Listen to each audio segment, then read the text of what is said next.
อีกบ่กี่มื้อก็สิถึงอันวันที่1ดอกปีใหม่แล้วนี่เนาะสมมุติโลกที่จริงเฮาบ่เกี่ยวกับการเวลาเด้เฮาบ่มีวันที่บ่มีปีบ่มีเดือน แต่ว่าเฮ็ดไปตามสมมุติโลกก็คือเพื่อเป็นกำหนดกฎเกณฑ์กฎหมาย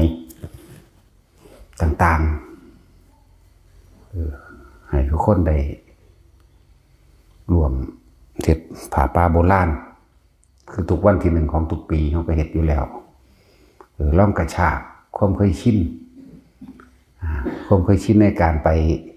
เข้าดาวตีละครั้งยิงปืนเนาะในการจุดบังกะโพกโป่งๆเป้งๆจักมันเป็นบุญเป็นกุศลมันตั้งได้แบบนั้นเนาะล่องกระชากตัวเองออกมาเพื่อให้เสียสละในการทำทานแล้วก็เป็นการรักษาประเพณีเก่าๆไว้นำนั่นมันสิบ่ตรงตามโบราณจริงๆมันก็มีข่าวโค้งหรือมูลเหตุมาจากโบราณนั่นแหละแต่บ่แม่นว่าเป็นประเพณีแบบยิ่งใหญ่บักหลายๆแบบนี้เด้ผ้าป่าโบราณจังซี่สมัยตะกี้คือเขาเจ้าเวลาอยากถวายผ้าก็เอาไปทิ้งไปกองขยะกองยักเยื่อขยะยักเยื่อหรือเอาไปพาดไว้ตามขอนไม้ต้นไม้กิ่งไม้ที่ภิกษุสงฆ์ทั้งหลายแล้วนั้นผู้เพิ่นนั้นนั่งเดิน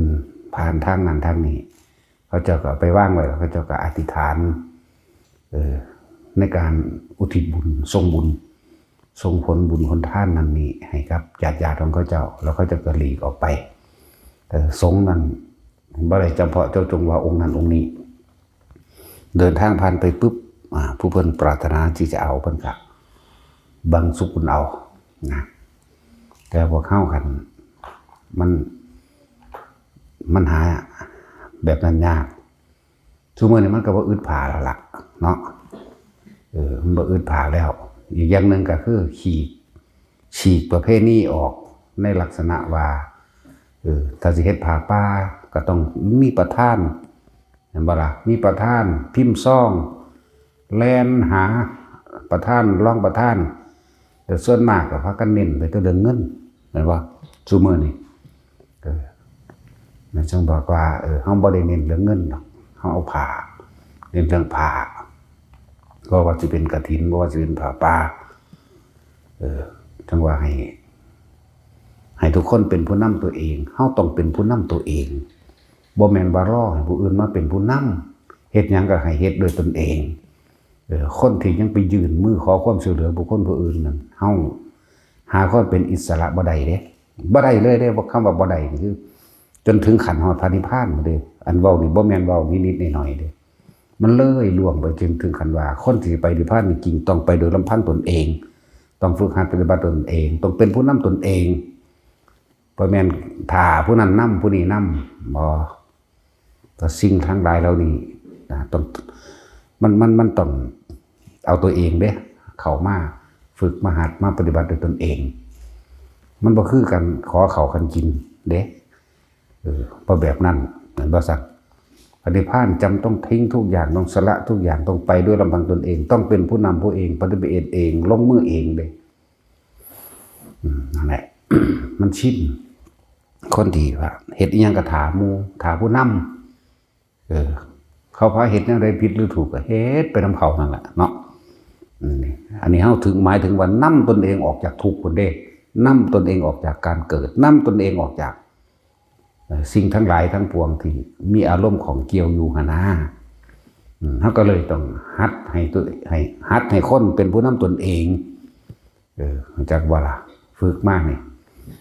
แม้กระทั่งเรื่องฤทธิ์เดชเวทมนต์ของขงของขังสิบ่ให้เชื่อเลยว่าบ่เป็นไปบ่ได้ว่ามีจริงซอยไผบ่ได้พ้นออกจากทุกข์บ่มีผู้ใดเฮ็ดให้ผู้ใดพ้นทุกข์ออกได้แต่ว่ามีเหล็กไหลได้ใสความสุขสบายอยู่ใสมีเหล็กไหลก็เลยเห็นบ่ล่ะมีอันนั้นมีอันนี้ที่ใดมันพาพ้นจากการเวียนว่ายตายเกิดอยู่บ่แนวจังซั่นเอาล่ะแม้กระทั่งฤทธิ์เดชต่างๆมันมีโพดเป็นจังสิบ่มีเรื่องฤทธิ์เรื่องเดชแต่ว่าเพิ่นเป็นหยังคือบ่ใส่ เพราะว่ามันจะเห็นในคนหยามหรือชินชาในการขอร้องให้ผู้อื่นมาช่วยเหลือตนเองเนี่ยอริยสงสาวกสมัยแต่เก่าก่อนพระโมคคัลลาเพิ่นเป็นผู้มีฤทธิ์มีเดชหรือหลายๆองค์นั่นแหละมันสามารถปกป้องชีวิตของคนผู้นั้นได้หรือป้องกันบ่ให้อันตรายจากไฟจากน้ำจากบ่ให้พัดพากบ่ให้ทำลายทรัพย์สมบัตินั้นได้แต่ว่าเพิ่นคือบ่เฮ็ดคนเพิ่นก็สิรอแต่พระองค์นั้นแล้วบาดนี้ผู้มีฤทธิ์มีเดชนะเห็นบ่ซั่นบาดนี้ถึงเวลาตัวเองเข้ามาฝึกหัดปฏิบัติธรรมก็สิรอผู้นั้นบ่ดลบันดาลให้พ้นทุกข์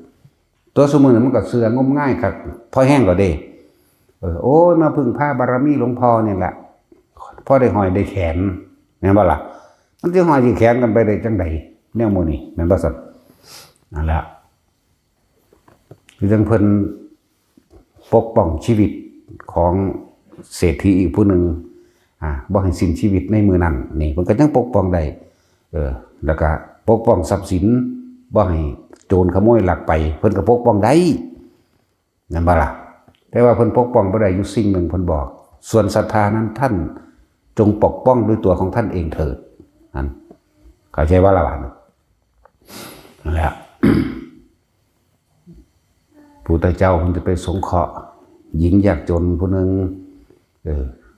แต่ว่าเหตุจังใดเนาะสิเปลี่ยนกับผู้นี้ใดนะกับเศรษฐีที่นิมนต์ไว้ใดเพิ่นเลยให้พระโมคคัลลาไปรับรองให้ปกป้องชีวิตให้ได้ปกป้องทรัพย์สินให้ได้ปกป้องภัยอันตรายอันเกิดจากดินน้ำไฟลมฟ้าผ่าหรือแม้กระทั่งชีวิตให้ได้ในวันนั้นนั่นแล้วก็ไปปกป้องได้เด้อล่ะจึงย่อมให้แต่ว่าปกป้องไม่ได้คือความเชื่อความศรัทธาคือความคิดความเห็นของเจ้าของเองอันนั้นตัวเองก็ต้องปกป้องตนเองต้องเป็นผู้นำตนเองนั่นแหละเพิ่นเป็นยังคือบ่ใส่ฤทธิ์ใส่เดชทั้งเพิ่นเหาะเหินเดินอากาศเพิ่นเอาไปเป็นลอยๆเป็นพันๆก็ได้เด้จำเพิ่นสิเอาผู้นั้นเหาะไปน้ำเหาะไปนี่แม่นบ่ซะแต่ว่าเพิ่นเป็นยังคือบ่ใส่จังซั่นล่ะนี่แหละจังว่ามันลึกซึ้งมันลึกล้ำมันแยบคายมันอยากให้ทุกคนพิจารณาเข้ามาที่พวกเฮาทั้งหลายแสวงหาสิ่งศักดิ์สิทธิ์มาปกป้องตนเองให้ผู้อื่นปกป้องเจ้าของบ่เนาะเฮาคือบ่เป็นผู้นำเจ้าของเฮาก็บ่เป็นผู้ปกป้องเจ้าของเป็นหยังยังไปยื่นเวลายื่นมือขอให้ผู้นั้นผู้นี้มาซอยเจ้าของเฮ็ดหยังเนาะนั่นแหละจังบอกว่าจะให้ทุกคนเป็นผู้นำตนเองผ่าขนหนูพื้นหนึ่งน้อยๆผ่าเช็ดหน้าผ่าแพ้ม่นผ่าอาบน้ำหรือยังก็แล้วแต่ตามเท่าที่มีและสะดวกมื้อนี้เอามาว่างโดยตนเองด้วยความเสื่อความศรัทธาของตนเองเป็นผู้นำตนเองฝึกหัดเป็นผู้นำตนเองบ่ต้องไปล่อกฐินผ่าป่าว่าให้ผู้นั้นเป็นประธานผู้นี้เป็นประธานผู้นั้นเป็นรองผู้นี้เป็นกรรมการบ่มีจากว่าล่ะต้องเป็นประธานให้ตนเองใจเป็นใหญ่ใจเป็นประธานตัวเองก็ต้องเอาตัวเองและเป็นประธานให้ตนเองนั่นแหละจังว่าพาเหตุแนวนี้อีกอย่างหนึ่งหมู่เรา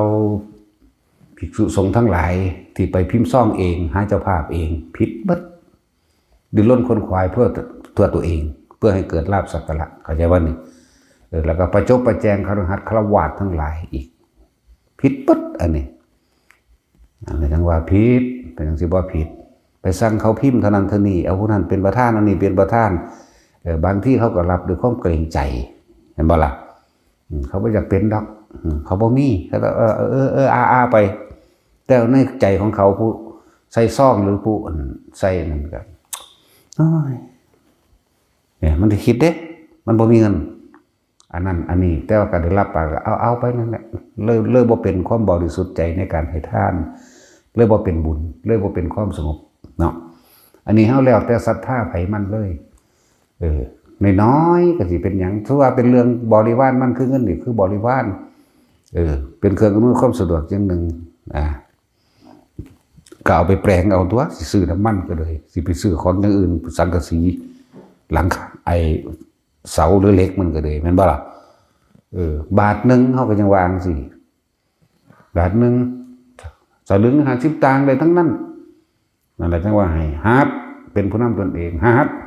เสียสละฝึกหัด ความเสียสละตามให้มันเกิดความบริสุทธิ์ในใจตัวเองฝึกหัดตัวเองบ่แม่นโอ้ยบ่มีเงินเห็นป่ะมึงสิบ่มีบ่จักบาทนี่แต่มันเงินก็เลยเนาะแล้วก็บ่ต้องอายนี่ตั้งหากของท่านของที่ให้ผู้อื่นหรือว่าอย่าไปคิดว่ามันเป็นของที่หน่อยพี่มันยิ่งใหญ่ที่ใจเฮาสละเต็มที่สละโดยไม่หวังสิ่งใดตอบแทนพี่เด้ของมันใหญ่มันกว้างขวางมันหาประมาณบ่ได้อยู่บางนี้นั่นแหละบางคนบ่มีเงินก็ใส่กำลังกายมาเฮ็ดไกลแค่นี้เนาะใส่กำลังกายมาซอยงานเพิ่นเฮ็ดกุฏิวิหารศาลาเฮ็ดนั่นเฮ็ดนี่ถนนหนทางปัดกวาดทำความสะอาดแลนรับใส่ภิกษุสงฆ์สามเณรนี่ก็ได้เด้ล่ะยิ่งพอใส่เงินเลยคือยิ่งภาวนาพุ่นซ้ำแหมบัดแม่นบ่ล่ะตัวภาวนาดิตัวมีสติแค่รู้อยู่กับลมหายใจพี่พุ่นหังบ่ได้ใส่เลยตัวบัดนั่นแหละที่ผ้าเฮ็ดผ้าป่าโบราณก็เพื่อว่าสิให้ทุกคนได้ฟังธรรมได้เข้าถึงความจริงแล้วก็ได้ท่านด้วยสำนึกตนเองได้ท่านด้วยศรัทธาตนเองได้ตัดสินใจให้ด้วยตนเองบ่ต้องให้ผู้อื่นบังคับบางที่เป็นประธานหรือรองประธานกรรมการบังคับอยู่เด้บางที่ก็เกรงใจเขาแม่นบ่ล่ะโอ้เอากรรมการเป็นท่านเด้อแม่นบ่ล่ะได้ใส่ไปตามนั้นเด้ประธาน10,000รองประธาน 5,000 ว่าเด้กรรมการ500เนี่ยก็เลยบางที่ก็ถือแบบเกรงใจนั่นว่าสั่นผ้าป่าโบราณจึงเกิดขึ้น แต่โบราณจริงๆเขาจะก็เอาไปถิ่มไว้ตามทางที่ภิกษุสงฆ์เดินผ่านย่างผ่านบางที่ก็เอาไปถิ่มไปตามปราสาทกองขยะยักเยือกพาดไปตามขอนไม้กิ่งไม้เขาจะเล่งเบิ่งแล้วคือเขาจะประจำเพาะเจาะจงภิกษุว่าต้องเป็นองค์นั้นองค์นั้นเห็นบ่ล่ะสังฆทานมันมีอานิสงส์มากยิ่งกว่าปาติปุกลิกทานท่านจำเพาะเจาะจงบุคคลเสร็จแล้วถึงผ้าเห็ดผ้าป่าโบราณแต่ก็ให้ทุกคนเป็นผู้นำตนเองเด้อบ่ต้องถามเจ้าสิเอาหยังมาเอามาโหลดเอาตามที่ตัวเองมีเอาตามที่ตัวเองบ่เดือดร้อนลำบากอย่าท่านจนตัวเองลำบากนั่นบ่ซั่นบ่ต้องไปท่านแบบถูกบังคับให้ตัวเองอึดอัดในใจเจ้าของเองนั่นแหละเราจะบอกว่าให้เป็นอิสระนะแล้วก็ตัวฝึกหัดให้ทุกคนนะเป็นประธานตนเองเด้เป็นผู้นำตนเองตัวเองต้องเป็นผู้นำตนเองตราบใดที่เขายังไปขอยื่นมือขอความช่วยเหลือจากผู้อื่นให้ตัวเองผ่านพ้นเขากัดสิบ่พ้นจักเทื่อละบ่พ้นเลยก็สิล้อตะคนนั้นล้อตะคนนี้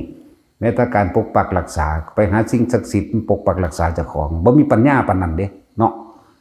โอ้ยคิดยังบ่ออกปานนั้นสิ่งศักดิ์สิทธิ์ทั้งใดมันสิมารักษาก็คุณธรรมความดีของตัวของเองผู้ใดเอาธรรมเป็นใหญ่นั่นแหละธรรมนั่นแหละสิรักษาเมื่อเอาธรรมเป็นใหญ่ต้องรักษาธรรมนั่นบ่ล่ะธรรมาธิปไตยบุคคลเพิ่นเอาธรรมเป็นใหญ่เอาความจริงเป็นใหญ่แล้วก็ต้องอนุรักษณาพระโพรักษาความเป็นปกติของตัวของไว้รักษาโดยการเวลาเอาไว้เริ่มต้นอย่างไรระหว่างท่ามกลางจนถึงที่สุดก็ต้องอย่างนั้นอย่างว่าล่ะธรรมาพิรักขะธรรมาพิรักขิโตธรรมาพิรักขะพวกนี้คือต้องรักษาบ่วันไหวไปตามลาภสักการะบ่วันไหวไปตามคำติฉินนินทาก็จะว่าล่ะเรื่องเขาต้องเป็นเอาทำเป็นไงนั่นแหละเดี๋ยวว่าธรรมาพิรักขิตะหรือธรรมาพิรักขิโตก็ว่าไปเขาต้องรักษาความคงเสียนคงว่าของเจ้าของไว้ต่ออย่างไรจังว่าเขาเป็นมาจังสี่มาตลอดไปแล้วนะบ่สนภัยแล้วถ้าภัยสิใหญ่มีตำแหน่งใหญ่หรือยังกระซานบ่ถึงสนใจเพราะว่าสิ่งที่ใหญ่สูงสุดก็คือความจริงคือธรรมนี่แหละจึงบอกว่าเอาธรรมเป็นไง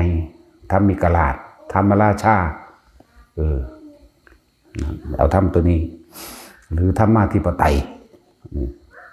ในความหมายเดียวกันนั่นแหละ ทั้งหลายทุกคนฝึกหัดตนเองให้เป็นผู้นำตนเองบ่มีผู้ใดพาเฮาพ้นทุกข์ได้เด้เพิ่นมีแต่แนะซื่อๆเด้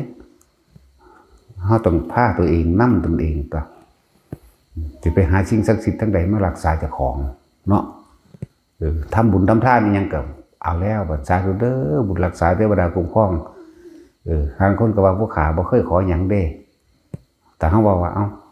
อย่าผู้ขาเจ็บไข้ได้ป่วยเด้อนี่คือมีอยู่เอาขออยู่นั่นแน่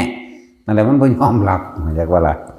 มันสิไปฟังธรรมพระพุทธเจ้าเข้าใจได้จังไดแนวมื้อนี้น้อยๆก็บ่ให้นำเข้ามานะในโลกนี้หรือโลกใดก็ช่างไม่มีสิ่งใดรักษาเราได้เท่ากับการกระทำของเราเองอันเป็นธรรมจากคุณธรรมเฮานั่นแหละที่ว่าบุคคลที่มีเทวดาหุ่มล้อมอยู่หลายๆนั่นเพราะเขาเจ้ากระทำบุญของเขาเจ้าเองเพราะเขาเจ้าเคยช่วยเหลือเขาไว้นั่นเอิ้นว่าให้ท่านชีวิตผู้นั้นหรือให้ท่านชีวิตสัตว์หรือให้ท่านวัตถุสิ่งของใดก็ตามนะแล้วเขาจะอุทิศผลทานบุญกุศลกรรมดีเขาจะไปสิ่งทั้งหลายเหล่านั้นเลยเกิดกลายมาเป็นสิ่งที่ปกปักรักษาตัวของเองเข้าใจบ่ล่ะบ่แม่นไปเอื้อนเอาซื่อๆเด้ขอรอแค่แหล่เอื้อนหาแต่เทวดาอินพรหมเนาะขอรอแค่แหล่เอื้อนหาให้หลวงปู่หลวงตาองค์นี้รักษาพวกเจ้าศรัทธาด้วยความจริงใจบ่นั่นแหละหลายคนที่เขามาฝึกหัดปฏิบัติธรรมนี่แบกแต่ปัญหามาไม่แต่ความสงสัยแต่ว่าบ่เคยลงมือปฏิบัติเอาโดยตนเองแม่นบ่เวลามาถามธรรมะเนี่ยเฮ็ดหัวทิ้งยังเฮ็ดตาอันเล็กแงกพวกอันคิดหาเอาแต่ผลมันแม่นบ่ล่ะถ้าพวกเจ้าต้องวางจิตให้เป็นหนึ่งคำว่าศรัทธานี่ก็เป็นตัวอีกอันนึงที่เฮ็ดให้วางจิตให้ตั้งมั่นเป็นหนึ่งได้บ่สงสัยบ่นำปัญหามานำปัญหามาเพื่อที่ถามเอาคำตอบเพิ่นตอบได้เบิดนั่นแหละแต่ว่าตัวเองคันบ่ได้ความจริงเพราะตัวเองไม่กระทำเองมันบ่ล่ะคนที่เขามาฝึกหัดปฏิบัติพวกเจ้าทิมความรู้พวกเจ้าซะก่อนความรู้จำพวกเจ้าสัญญาเห็นบ่จำควบนั่นควบนี้มากจากเศร้าเดี๋ยวนี้เขาหูจักอยู่ดอกว่าจากเศร้าเดี๋ยวนี้ไปก็เลยเนาะแต่ว่าตนเองต้องพึ่งตนเองต้องกระทำเอาเองจ้ะจอบจับผิดแต่เพิ่นว่าเพิ่นด่าว่าเพิ่นไล่ว่าเพิ่นควบนั่นควบนี้แล้วก็ตัวเองก็บ่มีศรัทธาเต็มที่ในตนเองไหมบ่เชื่อมั่นตัวเองไหมคำว่าศรัทธาต้องศรัทธาตัวเองมั่นใจในตนเองครับแนวทำคำสอนคำแนะนำเพิ่นผิดแต่หน้าโดยตนเองบ่แม่นมาค่อยจับผิดเพิ่นเนาะนั่นแหละแต่ก็มันสิปัญเสียหายหม่องใดอันไปทดลองโดยตนเองนี่แม่เนาะทั้งสั้นแล้วต้องเชื่อมั่นตนเองว่าแนวทางทดลองเบิ่งตัวว่าแม่นเสียเงินไหมเนาะอยากหายจากโรคอยากไข้ก็ฝึกหัดปฏิบัติเอาตัวมีแต่คำนวณเอาแม่นที่บ่เป็นที่บ่สร้างแต่ปัญหาให้เจ้าของได้มันปัญหาเพิ่นเด้นั่นบ่ล่ะเพิ่นบ่ได้มีปัญหาเด้เรื่องของโลกนี่มันอยู่เหนือโลกแล้วเข้าใจบ่เฮาสิบ่นำปัญหาของโลกมาจุกจิกกวนใจเฮาเลยบ่แก้ปัญหาโลกให้ไผเข้าใจว่าล่ะมีแต่สิเอาธรรมนี่นำพาออกจากโลกทั้งนั้นเลยนี่แหละบอกว่ามีแต่ความสงสัยมีแต่อยากสรุปเอาผลมันละความเห็นก็บ่เป็นเนาะพวกที่เขามาตั้งใจว่าสิมาปฏิบัติแม้นพวกเจ้าป่วยอยากรักษาโรคก็สั่งพวกเจ้าต้องมั่นใจเห็นบ่ล่ะมั่นใจในตนเองนั่นแหละเพิ่นสิโกหกหลอกลวงบ่หลอกลวงก็ต้องฝึกเอาซะก่อนตัวเห็นบ่ล่ะนั่นแหละผู้ใดที่มีศรัทธาแท้ๆนี่จิตมันเลยตั้งมั่นมันเลยเป็นหนึ่งเหมือนกับเขาเวลาเกิดอันตรายนี่เขามีความศรัทธาเชื่อมั่นในตัวเขาเองหนึ่งเขาบ่สงสัยอีกอย่างในหลวงพ่อแม้นสิศรัทธาแบบใดก็จังแต่ว่าเขาบ่สงสัยเวลาเกิดอุบัติเหตุหลวงพ่อช่วยด้วยช่วยลูกด้วยเขาเห็นในตาของเขาเองเพราะอย่างเขาศรัทธาของเขาได้ก็อย่าว่าล่ะเป็นหลวงพ่อไปเบรกรถไว้นี่พอดีก็ล้อรถกับคนตุติกันเลยจังสิ เป็นหลวงพ่อไปเบรกไว้เขาก็นอนอยู่ตีดรอรถมันเป็นยังก็หยุดกระทันหันใดเพราะจิตของเขาตั้งมั่นเข้าใจบ่นี่เขาตั้งมั่นของเขาเองพอเขาเชื่อมั่นเขาเคารพเขานับถือเขาก็นึกถึงโดยความเคารพนับถือมันที่จริงแล้วมันบ่แม่นฤทธิ์เดชหลวงพ่อได้บาดนี่เข้าใจบ่ล่ะมันเป็นฤทธิ์เป็นเดชเป็นกำลังจิตของคนผู้นั้นเองเลยมันบ่แม่นกำลังของหลวงพ่อแต่ว่ามีเครื่องนำเพื่อให้จิตตั้งมั่นคือพวกเฮามีคำบริกรรมนั่นแหละจิตมีที่เกาะเข้าใจบ่นี่มีที่เกาะมีที่คิดถึงเป็นที่บ่ไปทำลายไผนี่จักว่าแล้ว หลายคนโพดที่เขาเป็นมาแบบนั้นสภาพว่าปรากฏการณ์กระทันหันเหตุการณ์เฉพาะหน้ามันคิดยังบ่ออกอย่างหนึ่งแต่ละมื้อแต่ละเว้นมันคิดถึงหลวงพ่อมั่งเป็นบางครั้งบางคราวแม่นสิบ่แซ่ทั้งวันแม่นบ่แต่ว่าก็ด้วยความเคารพนับถือด้วยความเคารพรักจังซี่เกิดเหตุการณ์ปุ๊บก็คิดฮอดแต่หลวงพ่อจิตมันก็ร่วมคือมันบ่ไปฟุ้งซ่านเพ้อเจ้อไปทั้งใหม่เอาหลวงพ่อเป็นที่ตั้งเหมือนคำบริกรรมเหมือนกับเขาเจ้าว่าให้พึ่งเอาพระพุทธพระธรรมพระสงฆ์เด้อเห็นบ่ซั่นพระกันวาอยู่ไหมพุทธังธัมมังสังฆังสรณังคัจฉามิก็พระกันวาอยู่กับพระสงฆ์องค์ใดองค์หนึ่งที่เคารพนับถืออะไรตัวมันว่าล่ะเพื่อทำให้จิตเป็นหนึ่งคิดถึงผู้เดียวนะครับ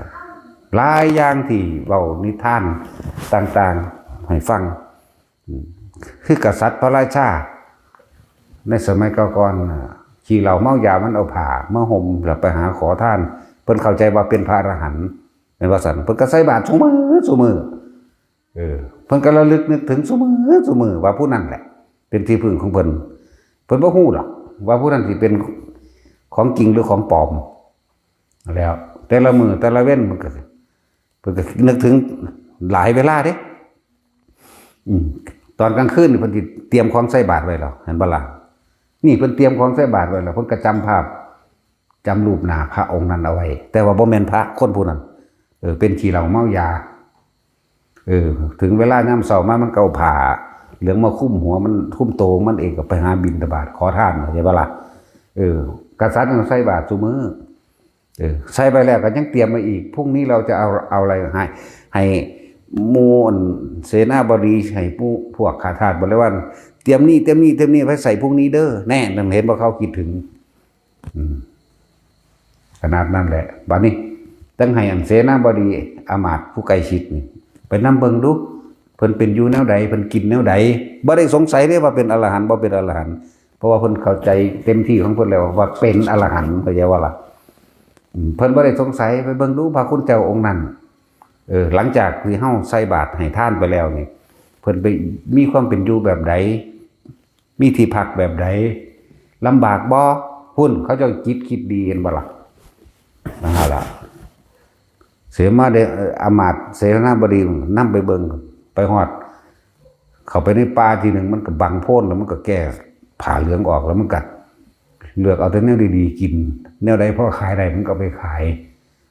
มันก็จมด่าไปแล้วนะโง่เอ้ยกษัตริย์ราชาโง่ปานนี้ก็ยังมีเนาะแนวทางเสนาอามาตย์บดีผู้นี้ก็รู้จักแล้วแต่ว่าก็บ่กล้าปากบ่กล้าบอกยันพระราชาเสียใจยันกษัตริย์เสียใจเห็นบ่ล่ะเห็นเรื่องสั้นแหละจนฮอดมือสิตายก็ยังฝากใส่บาตรอยู่เห็นบ่นี่ทั้งสั้นตัวมือฮอดเพิ่นก็ระลึกนึกถึงพระองค์นั่นแหละเดิมพระหรือบ่พระก็สั่งพระองค์นั่นแหละพนมมือขึ้นตายซ้ำพุ่นไปสวรรค์บักสูงคนเด้บ่ได้ต่ำๆเด้นั่นหลังจากนั้นก็แต่งตั้งให้เสนาบดีอามาตย์คนนี้ขึ้นเป็นกษัตริย์แทนฮู้จักแล้วว่าเพิ่นนั้นเป็นขี้เหล้าเมายาอย่างว่านี้ก็ไล่มันหนีเข้าใจว่าล่ะไล่ขี้เหล้าเมายาผู้นี้หนีพระปัจเจกแท้มาที่บัดนี้เข้าใจว่าพระปัจเจกอรหันต์แท้ๆมามาฮอดเพิ่นกัดบิณฑบาตมาเดือดว่าก็เพราะว่าด้วยความอยากรักษาประเพณีว่ากษัตริย์ผู้นี้เคยพาทำบุญก็เลยทำตามประเพณีอย่าบ่นทำตามประเพณีได้บาดนี้ในใจเนี่ยมันเสือหมั่นตัวเองอยู่แล้วเพราะว่ามันเห็นว่าคนนั้นมันเป็นคนขี้เหล้าเมายา เป็นคนกี่ตัวหลอกต้มมันเสืออยู่แล้วแต่ว่าผู้ใหม่มาเนี่ยที่เป็นพระอรหันต์แท้ๆเป็นพระพระเจ้าก็ใส่บาตรก็ใส่ซุมื้อแหละใส่บาตรซุมื้อใส่มื้อใดก็บ่ได้คิดดอกบ่ได้คิดถึงว่าอันได้บำรุงพระอรหันต์แท้ๆได้บัดนี้เห็นบ่ล่ะเตรียมของไว้ใส่อีกมื้ออื่นนี่เด้อแต่ว่าความคิดไปทั้งใหม่บ่ได้เป็นห่วงในบุญกุศลบ่ได้เป็นห่วงพระองค์นั้นเข้าใจว่าล่ะไม่เหมือนกษัตริย์องค์นั้นองค์ที่ตายไปก่อนนั่นแล้วต่อมาก็คือกันนั่นแหละก็เลยเอาลองเบิ่งกันหน้าป่ะบอกเสนาบดีอมาตย์ผู้ต่อไปนี่เอาเจ้านำไปเบิ่งดูว่ามันเป็นกินเหล้าเมายาหรือมันเป็นพระหรือปลอมแบบใดไปฮอดในระหว่างป่าบางโพนใหม่นึงเหมือนกันนั่นแหละเพิ่นก็เหาะไปตามอากาศทางเสนาบดีผู้นี้ขนลุกขนพองตัวอย่างเก่าเด้อโมตราสาธุนำแม่นบ่นะกราบมาหากับพระราชาด้วยความหนาอิ่มเอิบตาบานซื่นแล้วก็โอ้ยพันเป็นพระอรหันต์เด้นะ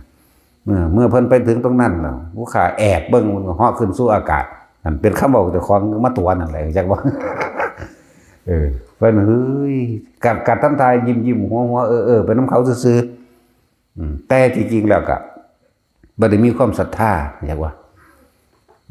ผู้นี้ตายแล้วไปนรกเด้กษัตริย์ผู้ต่อมาผู้ที่สองตายแล้วไปนรกก็แต่งตั้งให้เสนาบดีผู้ใหม่นี่แหละขึ้นเป็นกษัตริย์แทนแต่ผู้ที่สามนี่ก็เรียกว่าทำตามประเพณีคือเก่านะเพราะว่าเห็นกับตาว่ามันเพิ่นเหาะไปอีหลีนั่นล่ะกษัตริย์ผู้แรกถือขี้เหล้าเมายามาตัวแต่ด้วยความศรัทธาเสื่อมันไปสวรรค์ผู้นี้เห็นบ่ล่ะก็ต่อมาผู้ที่สองมันเห็นกับตาว่าเป็นขี้เหล้าเมายามันไปตกนรกจังซั่นแล้ว ขนาดใส่ผาดพระอรหันต์แท้ๆได้นั่นเห็นบ่ล่ะนั่นแหละจังว่าคนที่มาฝึกหัดนั่นน่ะฝึกเกี่ยวกับเสื้อตัวเองเหมือนตัวเนาะก็ทดสอบทดลองเบิ่งตัวกับแนวที่เพิ่นบอกเพิ่นสอนเพิ่นแนะอยู่นี่แม่นบ่ซั่นคนที่มาฝึกหัดปฏิบัติอย่างนี้สมาธิรักษาโลกเฮ็ดแบบใดเพิ่นก็แนะไปก็ไปเฮ็ดหัวสิงเงียงแม่นอีบ้าอย่างนั้นแหละมีแต่เจ้าสิตายถิ่มซื่อๆแล้วเจ้าบ่ฮู้จักได้บ่เชื่อฮอดตะของเองมั้ยเนาะแล้วบ่เชื่อแล้วมึงแล่นมาเห็นหยังซั่นอีห่านี่ บ่ได้เงิดเด้นั่นแล้วก็วางซี่แล้วตัวเองก็ยังบ่เชื่อมั่นตัวเองเนาะเพิ่นก็ได้เป็นแต่ผู้บอกเพิ่นบ่ได้เป็นผู้เฮ็ดให้แม่นั่นแหละถ้าเชื่อมั่นศรัทธาในตนเองจิตตัวเองก็ตั้งมั่นแม่นบ่ซั่นมันก็ตั้งมั่นเร็วมันก็เป็นสมาธิมันก็เกิดกลายเป็นฌานกำลังฌานแห่งตนเองนั่นเด้สมาบัติแห่งตนนั่นเด้รักษาตนเองแม่นบ่ล่ะแต่ที่เพิ่นรักษาจริงๆก็รักษาได้เป็นจังซี่บ่ได้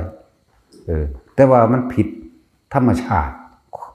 เพราะว่าอย่างจุดหมายพระพุทธเจ้าคือตนแลเป็นที่พึ่งของตนสอนให้คนพวกนั้นพึ่งตนเองเป็นสอนคนพวกนั้นประสบทุกข์ด้วยตนเองแล้วก็เห็นความจริงในตนเองเข้าใจว่าล่ะเจ้าก็ต้องพึ่งตนเองเพราะสุดท้ายแล้วบ่มีไผซอยเฮาได้บ่มีผู้ใดมาอยู่ปกปักรักษากันได้ตลอดตัวเองนั่นแหละจะต้องปกป้องตนเองตัวเองนั่นแหละต้องเป็นผู้นำตนเองบ่มีสิ่งศักดิ์สิทธิ์ใดมาปกป้องดอกถ้าตัวเองบ่ดีล่ะมันบ่ล่ะถ้าตัวเองเป็นคนที่มีคุณธรรม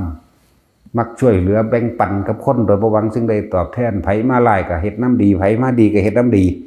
เฮ็ดน้ำดีด้วยความบริสุทธิ์ใจตลอดนะนั่นแหละบุญจริงรักษาบุญคือความสงบเฮ็ดให้เกิดสติและปัญญาเทวดาจึงคุ้มครองเพราะเขาได้ส่วนบุญเขาต้องการอยู่ใกล้ชิดกับบุคคลที่มีจิตใจเป็นบุญเป็นกุศลจากบ่ล่ะมีแต่ว่าบ่แม่นมีด้วยการขอสาธุเด้อบุญรักษาเทวดาคุ้มครองบุคคลเด้อใส่ซอง100ขอตะพึตะพื้นั่นบ่ล่ะขอให้พ้นทุกข์พ้นยากให้ผู้ค้าถูกลอตเตอรี่แจ็คพอต130 ล้าน150 ล้านไล่ไปพุ่นเกิดสัตว์ใดให้ทุกข์ยากให้ได้อยู่สวรรค์วิมานเกิดมาให้เป็นกษัตริย์ให้เป็นผู้มีอำนาจมึงมันสิไปได้อีหยังจังซั่นบัดนี้สิอุทิศบุญได้บัดนี้มันสิไปบ่เจ้าของเอาไปแลกไปรัด ไปของไปฆ่าแหละตัณหาตัวนั้นน่ะยางเหนียวตัวนั้นเห็นว่าล่ะมันขวางไว้แล้วมันบ่ไปทำบุญทำทานเฮ็ดไปเฮ็ดมาเลยเฮ้ยกูเฮ็ดมาหลายแมงแล้วกูเห็นบางสิได้หยังดอกเศร้าๆได้บัดนี้เลยซ้ำลายยิ่งกว่าเก่าอีกไปดูถูกนั่นแหละแต่ว่าคนที่ฟังเชื่อมั่นในสิ่งที่เพิ่นบอกเพิ่นสอนเชื่อมั่นทำนี่เด้เพิ่นบ่ไปรักษาผู้ใดเด้แต่ให้ไปรักษาได้บ่ได้แต่ว่าบ่ไปจักบ่ล่ะก็ในเมื่อเจ้าบ่อาจสามารถเรียกว่าจูนคืนจักว่าล่ะให้มันตั้งมาหาเพิ่นได้จักว่าล่ะเอาแต่ตัณหามากลุ่มให้เฮาไปซอยกันบ่เอาความอยากได้ดังใจของเจ้าของเหมือนกับเฮาเป็นทาสรับใช้บ่เป็นเด้ก็จะว่าล่ะมันคือบังคับบังคับหรือมาย่องเพิ่นให้เพิ่นไปรักษาบ่ไปจักว่าล่ะทั้งสั่นแล้วมีทางอีหายโลดเด้ แต่ของก็ต้องเฮ็ดจิตตั้งมั่นให้มันเข้าสู่ระดับที่เพิ่นตั้งบ้างไว้ตัวเห็นบ่ล่ะปัฐมฌานนี่ก็รู้ได้แล้วอยากว่าล่ะทุติยฌานตติยฌานรู้ได้แล้วมันก็เข้ามาหากันเองได้ล่ะมีความอยากว่าขอความช่วยเหลือพอกำลังตนเองมันบ่พออาจจะเป็นอันตรายอย่างใดอย่างหนึ่งนะทั้งสั้นตัวถ้าเจ้ากันนิรมิตได้คือกันนั่นแหละเนี่ยเฮาว่าแบบบ่ได้วันไหวกับไผเด้นิรมิตกายได้ก็แล้วกันน่ะแน่บ่แม่นว่าสิมาคิดเอาเด้เขาฝึกฝนมา20-30 ปีแล้วเด้ส่วนสิจังซั่นทั้งที่ถิ่มไปแล้วเด้ของจังซั่นนั่นแหละคือพุทธเจ้าคือพระอันจุลปันโทเพิ่นก็ยังนิรมิตกายได้เป็นพันๆเห็นว่าซั่นแล้วแต่พระพุทธเจ้าเฮาถ้าสิเว้าเฮาก็บ่เทียบก็ต้องเทียบนั่นแหละแต่ว่าบ่แม่นเอาเฮาเทียบคือเอามันยกตัวอย่างให้ฟังซื่อเหมือนพระพุทธเจ้าตอนที่เพิ่นไปโปรดเอาพระพุทธมารดาแม่นบ่ซั่นจำพรรษาอยู่ดาวดึงนั่นน่ะกายหนึ่งยังเทศนาต่ออีกกายหนึ่งไปบิณฑบาตตามทวีปต่างๆเข้าใจว่าล่ะทั้งสั้นตัวกายนี่ไปบิณฑบาตอุตรโกรุทวีปกายนี่ไปปุพเพวิหาทวีปกายนี่ไปอมรโคยานันทวีปนะอีกกายหนึ่งกันอยู่ในสวรรค์เทศนาต่อกันเลยได้ต่อเนื่องเลยได้ไม่ได้ขาดคำเว้าของพุทธเจ้ายังรวดเร็วเด้แล้วพระอานนท์เว้าเท่าใด8คำพุทธเจ้าว่าได้16เข้าใจว่าล่ะมันเป็นเท่ากันเด้แล้วเทศนาอย่างรวดเร็วนี่ภายใน3 เดือนของสวรรค์อันนั้นใน3 เดือนของโลกมนุษย์นะสามารถตีเทียบแล้วเทศนาภาคถาวัตถุเท่านี้วันเทวดาบรรลุอรหันต์เท่านี้สกิทาคาเท่านี้อนาคาเท่านี้โสดาบันเท่านี้เด้เอาเทศพระปุคราบัญญัติเทศ7 วันบรรลุอรหันต์เท่านี้โสดาสกิทาคาอนาคาเท่านี้นี่เนี่ยเว้าบ่หยุดจักเทื่อ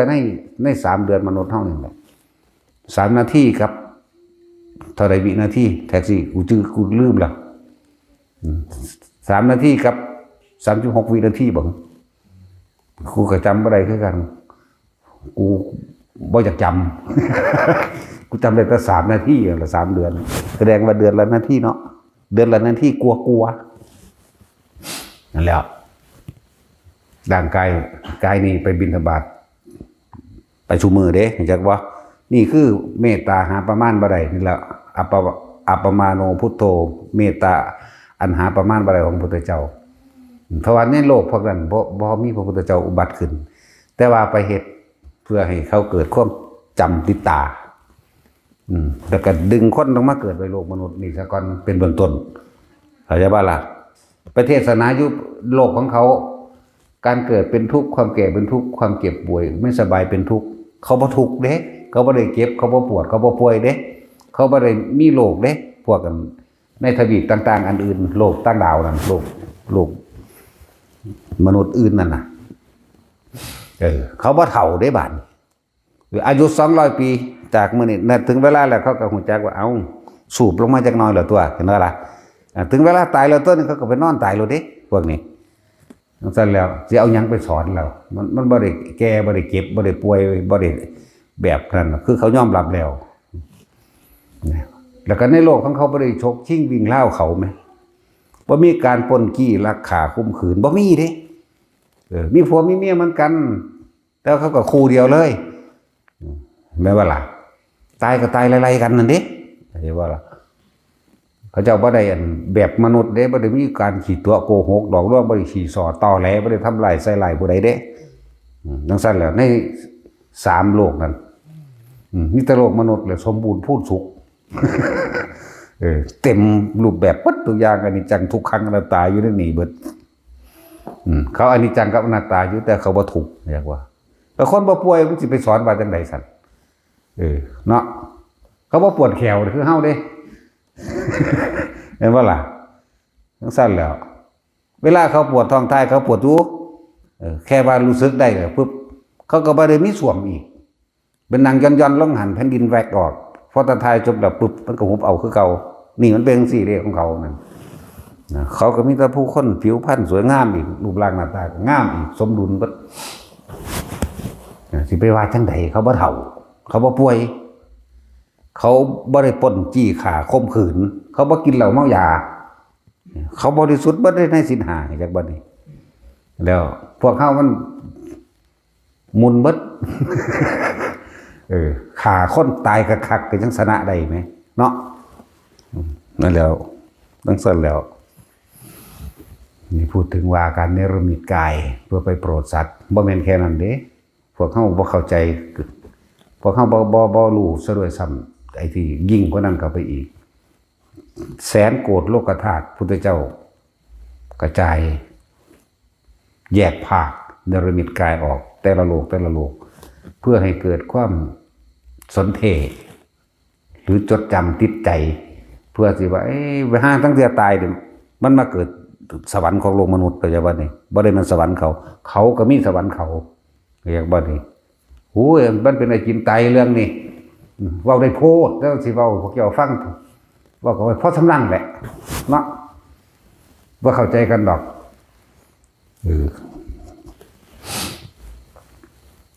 เขาก็มีสวรรค์เขาจากบ่ล่ะตายจากนี้เขาก็ไปสวรรค์เขาเบิดอายุสวรรค์เขาก็มาเกิดโลกของเขาเพราะสำนี้เด้แสนโกฏโลกธาตุแต่ละ1โลกธาตุมีบริวารที่เป็นที่อยู่ของหมู่สัตว์ทั้งหลาย 2,000 ก็เอาแสนโกฏมาไล่สะก่อนจังเอา 2,000 คูณเป็นเท่าไหร่เนี่ยจักรวาลของเขามีเท่าไหร่ก็ 2,000 เหมือนกันนั่นบ่ล่ะแล้วแต่จักรวาลของพวกเขาเนี่ยประกอบไปด้วย4ทวีปอมรโคยานทวีปยังปุเพวิเทหทวีปอุตรกุรุทวีปจังซี่แต่กระชมพูทวีปนี่คือโลกมนุษย์นี่แต่ละเนี่ยที่มี 2,000ก็จะบ่ละบาดบ่ทันสิว่าการเกิดเป็นมนุษย์มันยากเด้บ่ธรรมดาเด้เกิดเป็นคนก็ยากระดับนี้แล้วเกิดพระพุทธเจ้าอุบัติขึ้นมาแต่ละพระองค์ยากกว่าเก่าอีกพระพุทธเจ้าเฮาสิว่าจะเกิดเป็นคนอีกก็ค่อยแห้งอยู่ได้หมายถึงตอนเป็นพระโพธิสัตว์อยากว่าล่ะเพิ่นก็ตกนรกคือกันเด้ตกนรกเกิดเป็นเปรตเป็นสัตว์เดรัจฉานเป็นจังที่บ่เป็นแล้วยากบ่ละบาดนั่นแหละเว้าเรื่องลึกลับเลยยาวไปน่ะบ่เป็นได้บ่เข้าใจดอกมันเป็นแบบใดที่เพิ่นว่าระหว่างเขาโคกับขนโคนี่เห็นบ่ล่ะบางครั้งนี่คิดว่าบ่ถึงดอกแนวจังซี่แสนโกฏโลกธาตุเนาะคิดว่าเฮาแต่มีโลกอันนี้แล้วเฮาก็คิดว่าบางคนบ่ได้สนใจซ้ำบาปบุญบ่มีแม่นบ่ล่ะพวกอุเฉทิฏฐิพวกนี้บ่ได้สนใจหยังเด้นี่อยากว่าเกิดชาติเดียวตายชาติเดียวมีหยังกูฟาดแมงเต็มทีบ่มีดอกบุญบ่มีดอกบาปแม่นบ่ล่ะพวกสัตตตทิฏฐิเกิดเป็นหยังก็สร้างก็เกิดเป็นอันนั้นความคิดเขาเข้าใจบ่นี่พวกสัตตทิฏฐินั่นน่ะฮอดเท่าใด76กับบรรลุไปแล้วพ้นเลยว่ะมันว่าจังซั่นแล้วบางครั้งล่ะนั่นสิพวกเขาก็บ่ค่อยได้ยินได้ฟังเหมือนว่าล่ะพอถ้าพวกเจ้าบ่ศึกษาเอาเองนำอยู่ในอภิธรรม7นั่นแหละทิฏฐิ62มื้อนี้นั่นแหละอุเฉททิฏฐิและสัตตทิฏฐิมื้อนี้ ตั้งแต่มันมีอ่านอยู่ในนี่อยู่กับพากันบ่ฮู้จักเนาะในพระไตรปิฎกมันก็บ่ได้ครบบางอย่างแต่ว่ามาในที่ต่างๆก็มีอยู่การบันทึกธรรมต่างๆนี่แหละที่เพิ่นบอกว่าสิ่งที่เพิ่นเอามาสอนในธรรมะนี่เหมือนกับว่าใบไม้ในกำมือแต่ว่าบางที่มันก็เปรียบเทียบดุจดังว่าเศษดินที่ปลายเล็บมันก็เอามาเทียบจังซี่นี่นอกนั้นเยอะแยะแต่ว่าเพิ่นคือบ่เอามาอันนี้ก็มากพอแล้วตั้งแต่เพิ่นเอามาสอนเฮานิดหน่อยเนาะพวกเขาก็ยังบ่ได้รู้ทั้งเบิดเนาะสิว่าอีหยังกับสิ่งที่ยิ่งกว่านั้นอีกศึกษาเอาตัวเครื่องอาศัยในการดำรงชีพของมนุษย์สัตวศาสตร์16อย่างนี่วิชาสูงสุดในโลกความรู้16แขนงเพิ่นรู้จักฮอดเฮ็ดไฟฟ้าสมัยตะกี้ก็เลยคนธรรมดาเด้ไฟฟ้าหลอดไฟดันนี้เพิ่นรู้จักเบิดแต่ว่าอันใดที่มันบ่เฮ็ดผ้าให้คนพ้นออกจากการเวียนว่ายตายเกิดได้เพิ่นก็บ่นำมาสอนนั่นแหละฤทธิ์เดชต่างๆเพิ่นก็มีแต่ว่าเพิ่นเป็นหยังคือบ่ใส่เพื่อสิปกป้องคุ้มครองคนเพราะคนผู้นั้นสิปกป้องคุ้มครองตัวเองบ่เป็นคนผู้นั้นสิบ่เป็นผู้นำตัวเองคนผู้นั้นสิคอยท่าแต่ผู้อื่นมารักษาเจ้าของเห็นบ่มันเกี่ยวเนื่องโยงใยลึกเข้าไปถึงกันว่าการที่สิถึงพระนิพพานใดคนผู้นั้นต้องไปโดยตนเองฝึกหัดตนเองนำพังตนเองนั่นแหละจำสิเพิ่นรักษาได้บ่ได้ยังสิบ่ได้บ่ล่ะคือจังพวกเฮาเคยเขาเจ้าห้ามฟ้าได้บ่ได้ห้ามฝนได้บ่ได้ก็นั่นแหละก็จังซั่นแล้วแต่ว่าเขาจะบ่ห้ามมันสิเกิดกลายเป็นประเภทนี้ขอนั่นขอนี้ว่าถ้าขนาดบ่ห้ามบ่เฮ็ดมันยังพากันขอฟ้าขอฝนยังมาให้อันนั้นอันนี้มาปกปักรักษาเฮ็ดบุญบ้านป้องกันลมใหญ่ป้องกันนั่นนี่อยู่เนาะถ้าคนมันมีบุญกุศลบารมีมากแท้จริงตกน้ำบ่ไหลตกไฟบ่ไหม้ข้าก็บ่ตายจังซี่แม่มันก็แม่นอีหลีเด้อล่ะนั่นแหละจังว่าให้พึ่งพาตนเองมันให้ไปพึ่งพาคนอื่น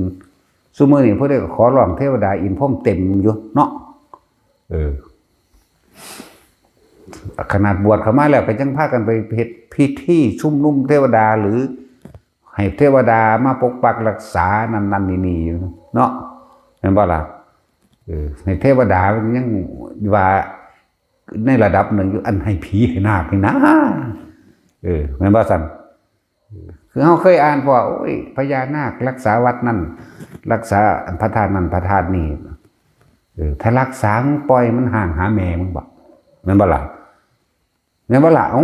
คิดว่าดีๆเด้อเวลาเขาไปหาขุดเอาของเก่านำฐานที่วัตถุโบราณเป็นวัดหรือบ่โบราณไปหาหลักอันเงินบริจาคยอดลงตู้มึงคือบ่จับไว้ซั่นเนาะก็มีแต่ตำรวจหรือกล้องวงจรปิดพุ่นมันมีนาคมีผีแมงตรงใดไปหาแนวซั่นนั่นแหละคือความเชื่อซื่อๆได้นั่นมันเป็นความจริงเด้ต่อยพระธาตุพนมห่างล่มลงมาเห็นอย่างสั่นถ้าว่าหลายเกยตะกี้ว่า12 ตนมั่ง7 ตนมั่งมึงปล่อยมันห่างเห็นอย่างเนาะคือบ่เหลี่ยมหยุบอยู่คือเก่าเห็นบ่คัดสีใส่วิวัฒน์หันตัวกูเห็นแต่คนตัวเฮ็ดอยู่หันสั่งอิฐตัวนอนมาถอยหรือพากันลี่อย่างอิฐอันนั้นอันนี้แตกหักพังก็เอาสั่งรถปูนซิแพ็คคุณได้ล่ะเนาะเห็นงูตัวใดมันเป็นเยื่ออยู่หันไหมไหนว่าล่ะหรือว่าผู้ใดเห็นแม้ว่าสัตว์มีแต่แนวตัวต้มกันนั่นสั้นแล้ว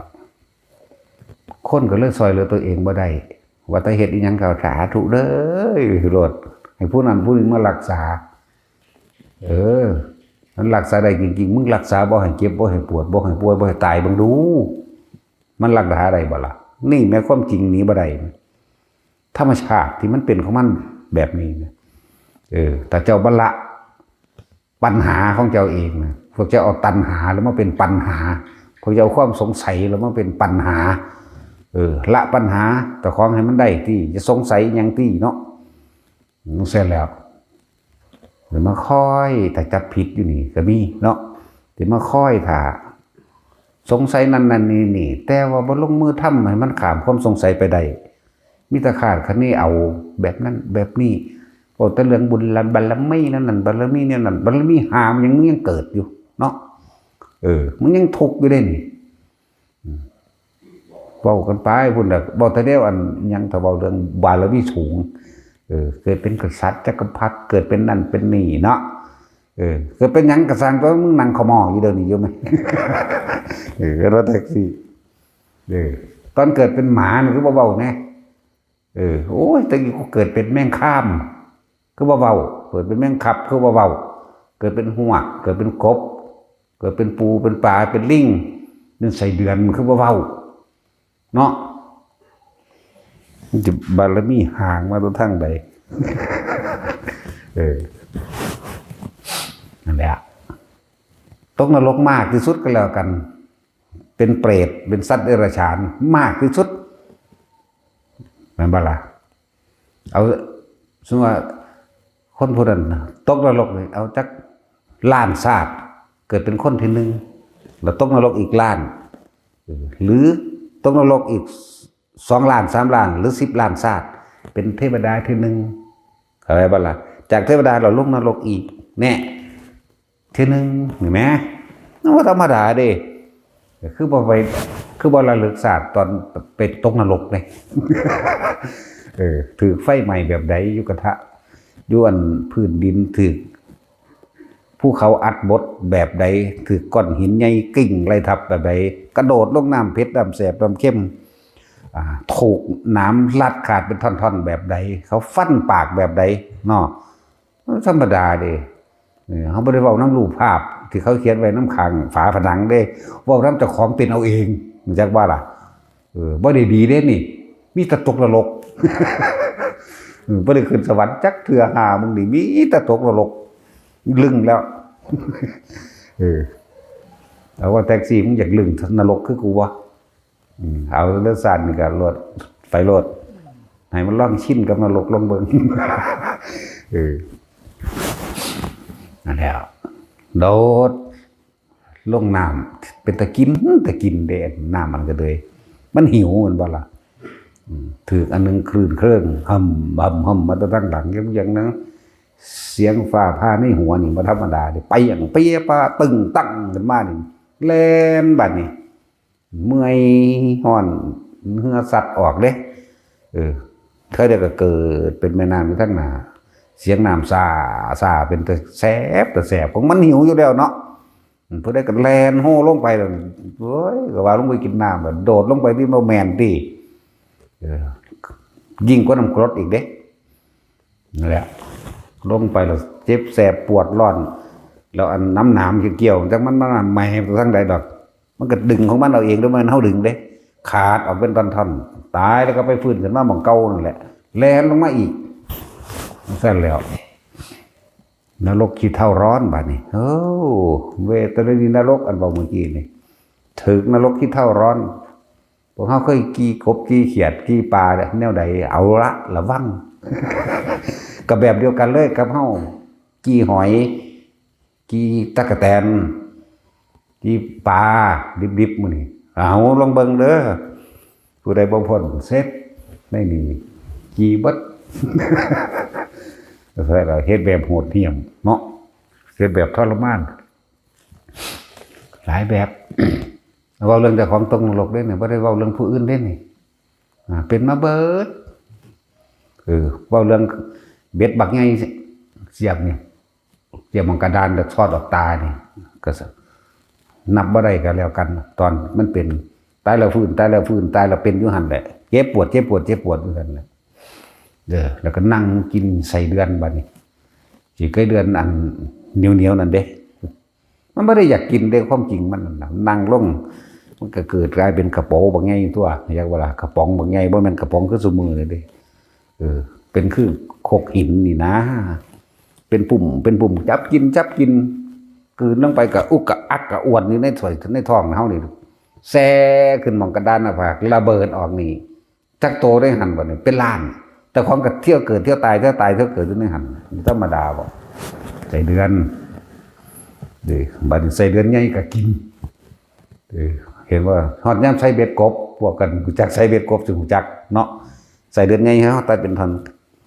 ก็ตัดก็เป็นท่อนเอเล่เด้อก็หอบกินนี่ธรรมดาซั่นแหละเขาก็เอาตะขอไปตัดคือกันได้บัดนี้หากบ่มีผู้ตัดได้มันตัดมันเป็นมีดใหญ่ตัดเอาเองตักลงธรรมดานั่นแหละแบบกับเวลาอีกนึงมันเป็นคือจังหินดำเต็มแบบกำแพงหินนั่นแหละเป็นห้องขังสี่เหลี่ยมแต่ว่าเป็นหินแท่งทึบเข้าใจบ่นี่ตัวนี้ก็ทึบน้ำพุดมาตะไซบุแล้วมันหนีตายบัด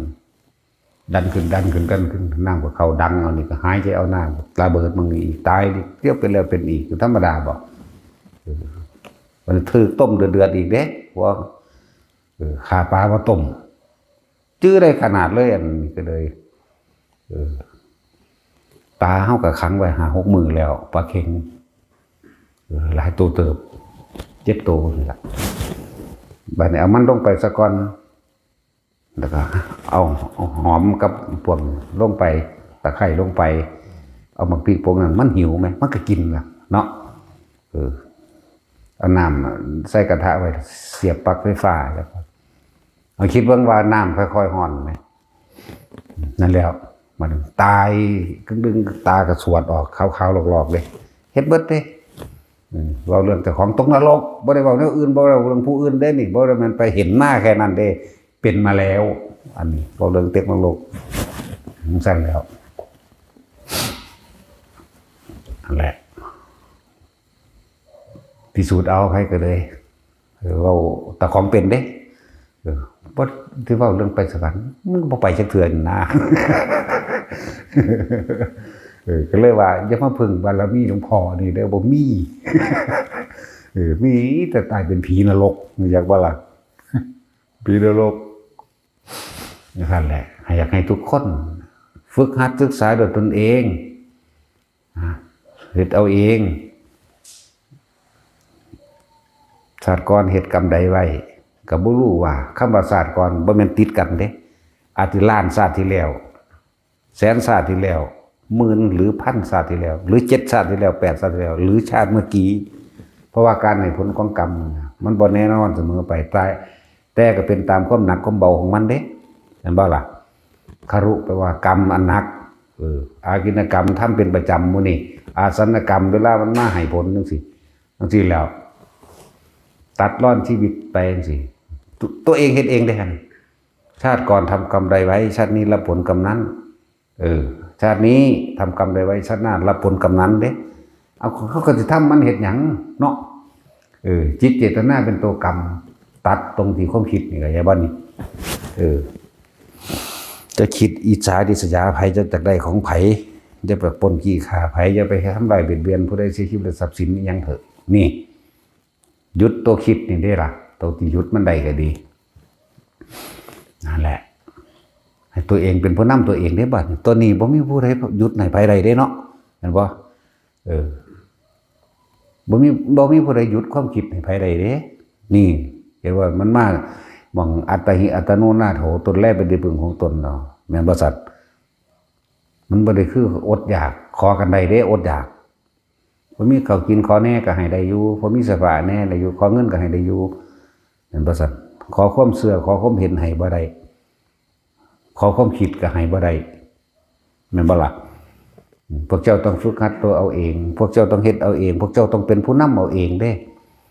ทั้งที่นำผ้าตัวเองตกนรกมันพอแห้งเลยเด้เนาะถ้าว่าไปสวรรค์ก็เพราะจะได้เห็นหอดบริยูหอดบริยูอยากอยู่กับบริยูขนาดนั้นแล้ว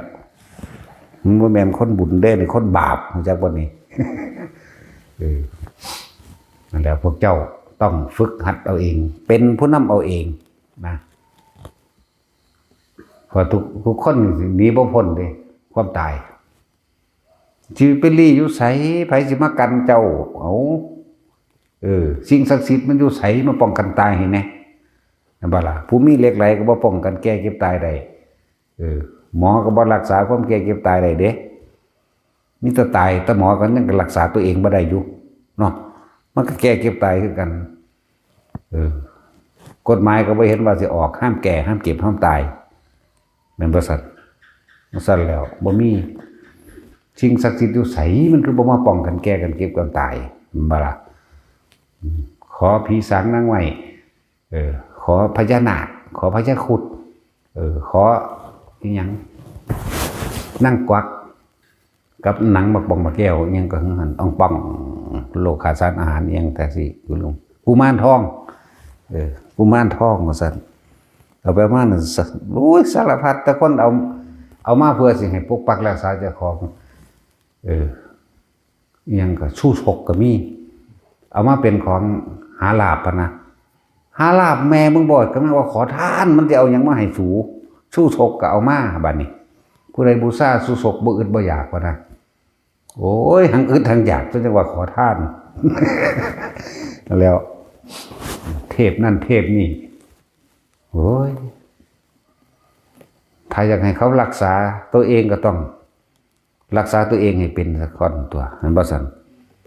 ถ้าอยากให้ผู้อื่นช่วยตัวเองก็ต้องช่วยผู้อื่นก่อนตัวนั่นแหละ การทำตนเป็นที่พึ่งของตนคือการได้ช่วยเหลือบุคคลผู้อื่นโดยไม่หวังสิ่งใดตอบแทนจากว่าถ้ารักตัวเองจริงๆแล้วล่ะก็อย่าไปทำร้ายผู้อื่นเป็นภาษารักใดที่จะเสมอด้วยรักตนไม่มีดอกถ้ารักตนแล้วก็อย่าไปทำร้ายคนอื่นจะไปเบียดเบียนเขาไปทางใดก็ดีเบิดแต่เฮามีหัวใจบ่เคยคิดเบียดเบียนทำลายผู้ใดเสียชีวิตและทรัพย์สินนั่นแหละตรงนั้นแหละจะกลับเกิดขึ้นมาเป็นบุญญาลิตปกปักรักษาตัวเองเป็นบุญญาลิตมรรคสิทธิฌานเป็นไปในหนทางเดียวคนที่ทรงอารมณ์มันเป็นกุศลจากว่าละเกิดกลายเป็นเลื่อนโบราณว่าตกน้ำบ่ไหลตกไฟบ่ไหม้ขาก็บ่ตายไปทั้งใดก็แคล้วคลาดและปลอดภัยเพราะตัวเองบ่เคยคิดทำลายเบียดเบียนไผมักช่วยเหลือและแบ่งปันไปทั้งใดก็บ่อึดบ่อยากเรียกว่าล่ะจึงว่าเฮาจึงเอาธรรมเอาความจริงนี่เป็นใหญ่แล้วก็ไปฝึกหัดแต่ธรรมมันหยังล่ะธรรมมันบ่ซั่นก็ไปเรียนรู้เอาเองนะแล้วว่าหนังสือพระไตรปิฎกก็มีฟังอยู่นี่กันก็พอเข้าใจแล้วล่ะนั่นบ่ล่ะนั่นแหละธรรมคือหยังทานก็เป็นธรรมศีลก็เป็นธรรมเป็นกุศลธรรมจะบ่ล่ะทานศีลเนกขมะปัญญาวิริยะขันติสัจจะอธิษฐานเมตตาอุเบกขานี่เป็นธรรมเป็นกุศลธรรมถ้าอกุศลธรรมก็บ่ให้ทานก็บ่สนใจเรื่องศีลก็บ่สนใจสิบำเพ็ญตนเองก็บ่สนใจว่าสิไปเห็นตามความเป็นจริงใดคำว่าปัญญาเห็นไหมล่ะก็บ่มีความเพียรพยายามในการสิทำบุญบ่อดบ่ทนหยังผู้ใดบ่าผู้ใดกูฟาดปากแบงนั่นน่ะคือกันเนาะมันก็กลับกันแค่นั้นเองสัมมากับมิจฉาเป็นคู่ขนานมันอยู่นำกันบ่ได้แต่บ่นี่คู่ขนานเป็นจังซี่มันชักว่าล่ะมันอยู่นำกันจังซี่บ่ได้มันก้อยกันบ่ได้มันต้องพละออกจากกันนั่นแหละเดี๋ยวแนะนำให้อยู่นี่อาศัยกำลังของอาการปิติเด้อเมื่อเพื่อเป็นการปรับธาตุปรับปรุงรักษาโลกตนเองก็มาเฮ็ดเอาเองข้าตัวเองบ่มีศรัทธาแล้วบ่มีทางเฮ็ดลองๆเบิ่งเทื่อนึง2เทื่อโอ๊ยบ่เท่าดอกบ่เท่ากับช่างแล้วมันกูไหมเนาะกูบ่ป่วยเด้กูดิถ้าตายอย่างเดียวเด้ บ่ป่วยเด้อเทศมานี่สักปีแล้วบ่เศร้าจักเทื่อเนาะถ้าตายเอาเราได้สิบอกให้เด้อมื้อใดเศร้าเทศคือตายมื้อใดบ่เห็นออกมาก็ตายได้สิบอกให้ซั่นแล้วพวกมาอยู่นี่จักเป็นหยังก็เดี๋ยวก็ไข้เป็นหวัดก็เดี๋ยวก็เป็นนั่นเป็นนี่แล่นพากันไปตะโรงพยาบาลเนาะมันเป็นจังได๋น้อบ่สบายโปรดมันคือสบายแท้เนาะบ่ป่วยจักเทื่อตายเอาเลยเด้นี่จังซั่นล่ะนี่แหละว่ากำลังของฌานกำลังสมาบัติกำลังสมาธิอาการปิติมันรักษาของมันเองมันปรุงมันปรับธาตุ ปรับปรุงของเจ้าของเองดอกเสียผู้ใดมารักษาเดี๋ยวนี้ตะกี้เขามาคุ้มให้เป็นฉีดยังโควิดนั่นบ่ฉีดโอ้ยขากูโลดบ่ได้บ่ได้สอนเด้เดี๋ยวเกิดมาแก่มาเจ็บมาตายบ่แห้งมันจะมันรักษาหาแม่มึงบ่เห็นบ่มันพากันตายเอาตายเรียกว่ากูอีกกูบ่ฉีดมีการอันนั้นอันนี้บังคับว่าให้ตายกูบ่ไปใส่อยู่มั้ยเนาะแม่นบ่ล่ะก็กูบ่ไปใส่กูสิสะออนสูบ่นั่นแหละพวกไปฉีดไปได้เขาเดียวป่วยแล้วก็โซะเกเซเข้าไปล่ะจังแม่นยังแขนบ่เคยลอยก็ลอยเห็นขาลอยมึนหัวมึนสมองหวกอ้วกหากนั่นนี่มีแต่แนวเป็นโซะเซะไปเห็นบ่ล่ะจังสั่นตัวร่างกายเป็นสมดุลของมันอยู่แล้วเอาอย่างอื่นมาปนเห็นหยังเนาะมันก็แท็กซี่แล้วเฮาเสื่อมันในถ้ำเฮาถ้ำเป็นไงเกิดแก่เจ็บตายเป็นธรรมดานี่เฮาก็เสื่อมันเกิดแก่เจ็บตายเป็นธรรมดาหนีตรงไหนหนีบ่พ้นหิวกระหายมันกินร้อนก็เฮ็ดให้มันเย็นหนาวก็เฮ็ดให้มันอุ่นตัวแม่นบ่ล่ะก็อยู่แค่นี้นึงเลยประคองไปซ้ำตายนึงแม่ผู้ใดก็เกิดมาหากินซ้ำตายนะมันสิยังกระดอกกระเดียกับพวกกันพวกหาเสียงการเมืองไปจังซี่ลูกเต้าแล้วล้านพิษเถียงกันแย่งมูลมรดกโอ้ยเบาพื้นกันก้มนั่นก้มนี่ขอรอแค่แหล่ปานสู้สิบ่ตายเนาะยังกระดอแต่สู้ยังว่าเด้อบุญกุศลบ่ได้คิดคำนึงมีแต่อยากได้เขาอยากเอาเนาะจะสร้างเขาหรอกว่าแม่นเฮามั้ยบ่แท็กซี่มันธรรมดาเด้คนผู้นั้นต้องเข้ามาสัมผัสศึกษาเอาเองเด้แต่ว่าอันเรื่องบวชกูก็เคยบวชมาเหมือนกันมึงศึกหาแม่มึงบอกเนาะมึงเป็นอรหันต์บอกจังซี่แล้วแต่ว่าเรื่องแน่จังซี่ก็ดีคือเฮาให้ฝึกหัดสมาธิเทศให้จิตตั้งมั่นมันก็มีแปลกแบกแนวหลายวิธีฝึกลองอธิษฐานกระดาษออกจากผ้าลงเด้อเสียงบ่เพิ่นเด้อโอ้ยเฮ็ดโอ้ยเล่นกลดอกซั่นกลแม่มึงบอกมึงบ่ทันได้เฮ็ดจักเทื่ออยู่แม่นบ่ซั่นนี่คือมันบ่ยอมทดสอบทดลองเอาเองเฮาบ่ได้เป็นผู้จับผู้บ่ายน้ำมันเลยเด้เขาก็เห็นแต่บอกเฮ็ดจังซี่คือเฮาบ่ไปสู้เลยแม่นบ่ล่ะของซำนี้ก็ยังบ่กล้าลงมือเฮ็ดมันสิไปฮู้ทำละเอียดลึกซึ้งปานนั้นได้จังได๋เนาะบ่ทดสอบทดลองเรียนรู้ด้วยตนเองนะเบิ่งผู้อื่นเฮ็ดมันก็วิจัยวิจารณ์ไปอย่างหนึ่งไปคาดคะเนคำนวณเอาไปสรุปความเห็นเอาเองว่าแม่นแล้วเจ้าเฮ็ดจังซั่นแม่นแล้วเจ้าเฮ็ดจังซี่โตมันเองอยู่แท้ๆมันคือบ่เฮ็ดเท่าที่เฮาบอกเนาะจังซี่บ่มันสิเนี่ยมันสิไปฮู้ธรรมได้จังได๋มันสิไปฮู้ความจริงได้จังได๋ตัวเองก็ยังบ่ทดลองเอาเองเนี่ยเรื่องแค่นี้เองบัดนี้ผู้เขาเป็นนี่มันก็รู้ในตัวเขาเองได้บ่โอ้แปลกประหลาดด้วยนะแล้วถ้าเฮาพลิกแพงแปลงยอดมันมาให้เราเด้นี่หาวิธีรัดมาให้เด้เขาบ่ได้เฮ็ดจังซี่เด้ตะกี้พูดก็เฮ็ดว่าผู้สาวผู้ได้มักเขาคนเด้เนาะตั้งแต่กี้เขียนชื่อผู้สาวใส่ก็เฮ็ดทั้งไปเบิ่งนำเขาเป็น10คนพุ่นเขียนชื่ออีนั่นอีขาวอีแดงอีดำอีตูบจักว่าล่ะอีขาวอีแดงอีดำอีตูบอีเขียวอีเปบลุยถุงเขียนเข้าไปเขาเขียนเขาก็พันเขาเฮ็ดคือเขาเฮ็ดนั่นแหละก็เข้าไปเรียนแบบเขาบ่เข้ากับครองคาถาสัสวัติโมยมันใครคิดถึงข้าพเจ้าด้วยความจริงใจในขณะนี้เด้ก็ให้รายชื่อคนนั้นต้องออกมาด้วยเถิดว่าเด้มันก็ออกว่าอีหลีเด้เอาเบิ่ง2เทื่อ3ปักนั้นเฮ็ดอีดีโอ้แหมสู้ๆบอกกูด้วยเฮาก็มาพลิกแพงแปลงใหม่ที่แรกก็เฮ็ดคือเขาก่อนโอ้แม่นอีหลี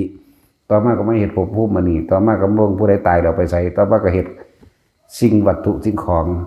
ปากกาผ้าปูใหญ่ขึ้นออกเฮ็ดทดลองเบิ่งโอ้ด้วยตนเองโอ้ยอันขอนบางไงมันยังออกได้กูเอากูออกมันก็น่าก็เอาแต่ของพันที่ตัวเองตัวพันใส่ผ่านเอาแต่ของพันแล้วเองจังว่าล่ะบอกเราตัววิธีใดก็เลยทดสอบทดลองเล่นเบิ่งมาไว้ มันก็เป็นกำลังจิตกำลังชาติเจ้าของเองเด่นเป็นกำลังใจเจ้าของเองแต่ของพิสูจน์เอาเองรู้เอาเองเห็นเอาเองเป็นเอาเองจะอธิบายผู้ใดฟังเห็นหยังนะว่าล่ะหรืออาการปิติในองค์ฌานต่างๆที่เขานำมาใส่ปรับธาตุเจ้าของเองรักษาเจ้าของเองเผากรรมเจ้าของเองก็ว่ารักษาโรคเจ้าของเองก็ว่าแน่ก็ฝึกหัดเอาเองก็อันนี้มาฟังแล้วก็คิดได้บัดขาดก็เนี่ยเอาเองบ่แม่นดักว่าเด้บ่แม่นก็สร้างแมงเด้บ่เป็นกูบ่ป่วยจักเทื่อเด้กูถ้าตายโลดนั่นล่ะศึกษาเองของสิ่งทั้งหลายนี่มันเป็นของที่ต้องรู้โดยเฉพาะตัวเองเนาะตัวเองเฮ็ดเอาเองแล้วโอ๊ยบ่เชื่อดอกบ่เชื่อก็สร้างมึงแล้วมึงเฮ็ดเอาเองกูบ่ได้สู้บ่ได้บายมึงแหมเนาะบ่เชื่อกูก็สิเงินมึงแน่แล้วเนาะมึงเชื่อหรือบ่เชื่อแท็กซี่ก็มึงเฮ็ดเอาเองเชื่อบ่เชื่อก็สร้างหัวมึงดิจังซั่นแล้วมึงเฮ็ดอันนั้นอันนี้ออกบ่เชื่อก็สร้างตัวมึงเฮ็ดเอาเองแหมเนาะนี่แล้วก็ต้องทั้งสี่ตัวของพวกนี้คือเอาก้อนหินคือเบิ่งพลังจิตเจ้าของเองว่าจิตทั้งมีกำลังมากน้อยเพียงใดสามารถอธิษฐานให้ก้อนหินนั้นมีฤทธิ์มีเดชสามารถที่เฮ็ดเคลื่อนที่เคลื่อนของแต่ของก็ไม่เฮ็ดเอาเองตัวขาเฮาเบิ่งผู้อื่นคือเฮาก็คำนวณไปได้บัดนี้แม่นแล้วยับไปหน้ายับมาหลังนั่นวะบัดเจ้าของเฮ็ดเองเด้บัดนี้เฮ้ยเป็นไปได้จังไดว่ากูคืบเองมันว่าล่ะสั้นแล้วคือบุนี่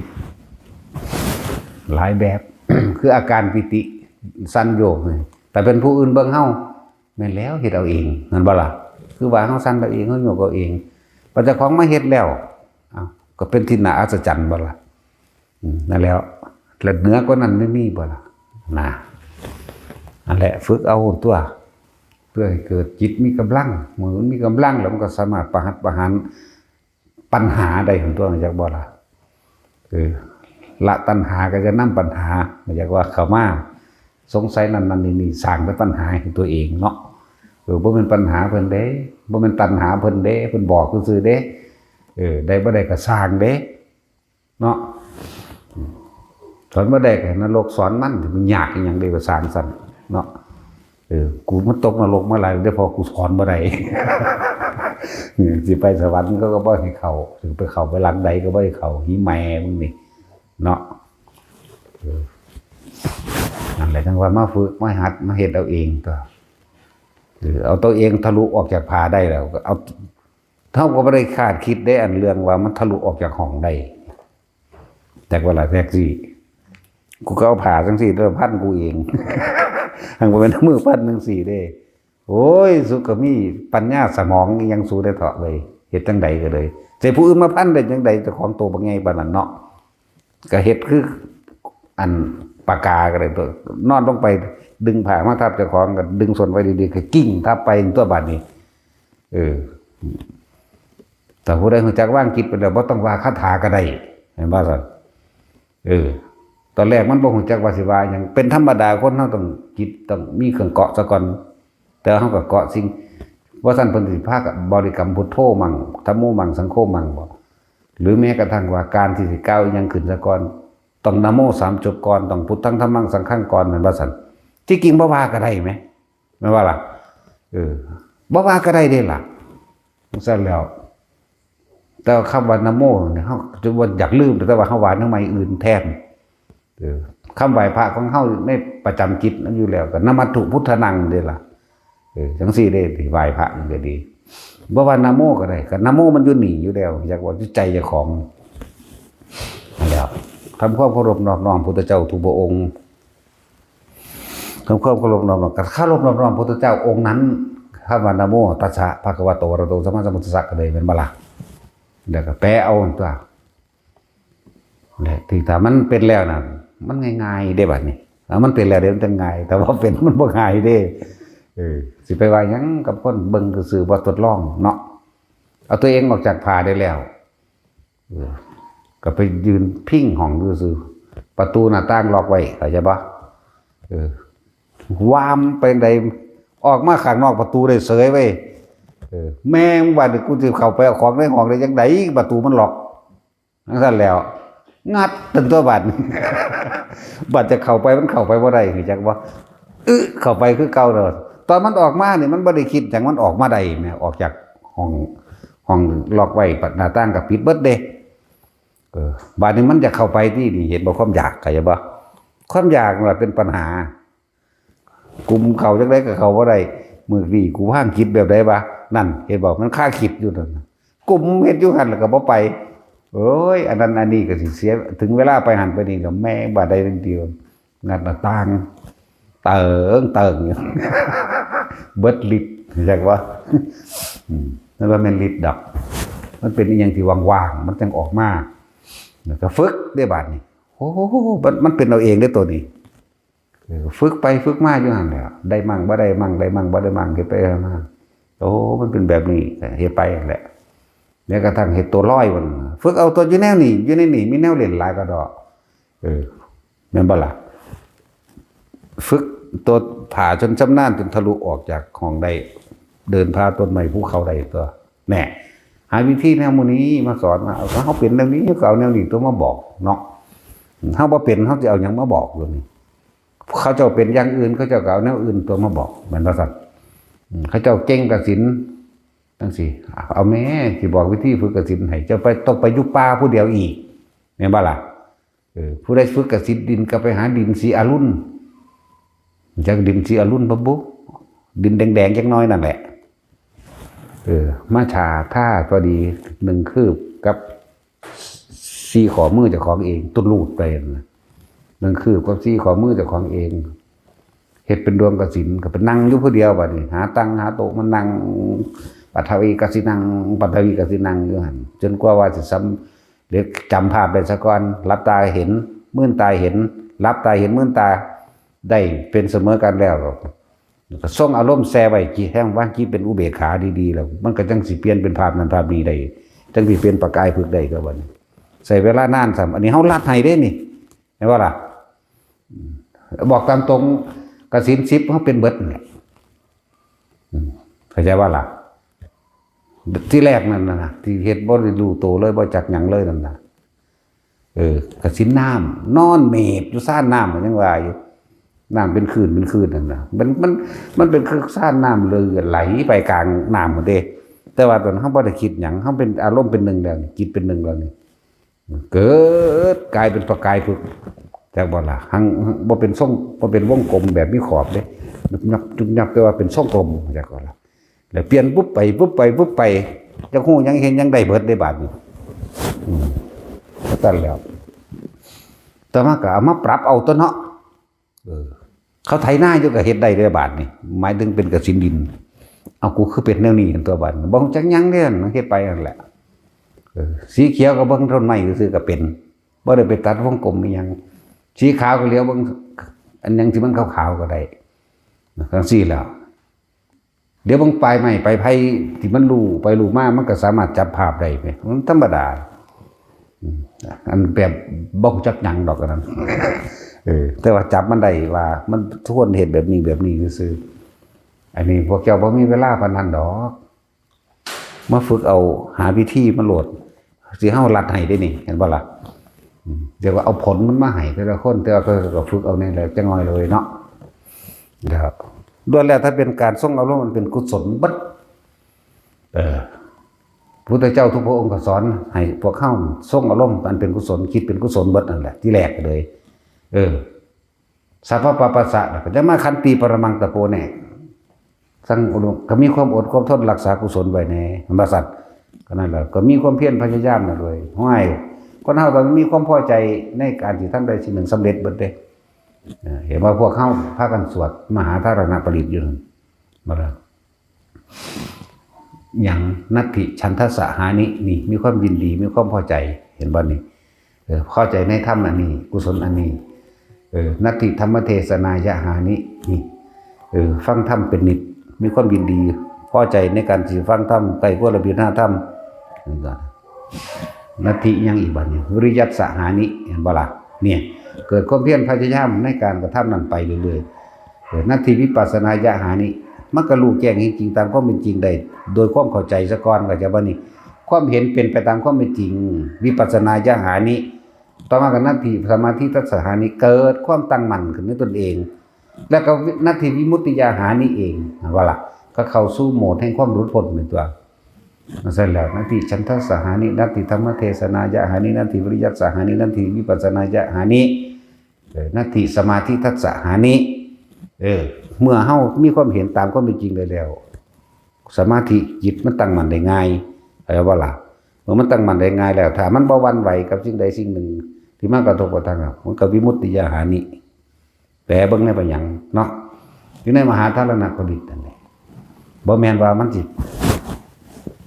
บัดสิป้องกันอันตรายยังไงเฮาได้อย่างเดียวเด้ต้องสวดด้วยความศรัทธาด้วยความตั้งมั่นในตนเองคักๆเด้เข้าใจว่าล่ะที่เฮาสวดมนต์ด้วยความศรัทธาด้วยจิตเป็นหนึ่งเด่นเห็นบ่เป็นเอก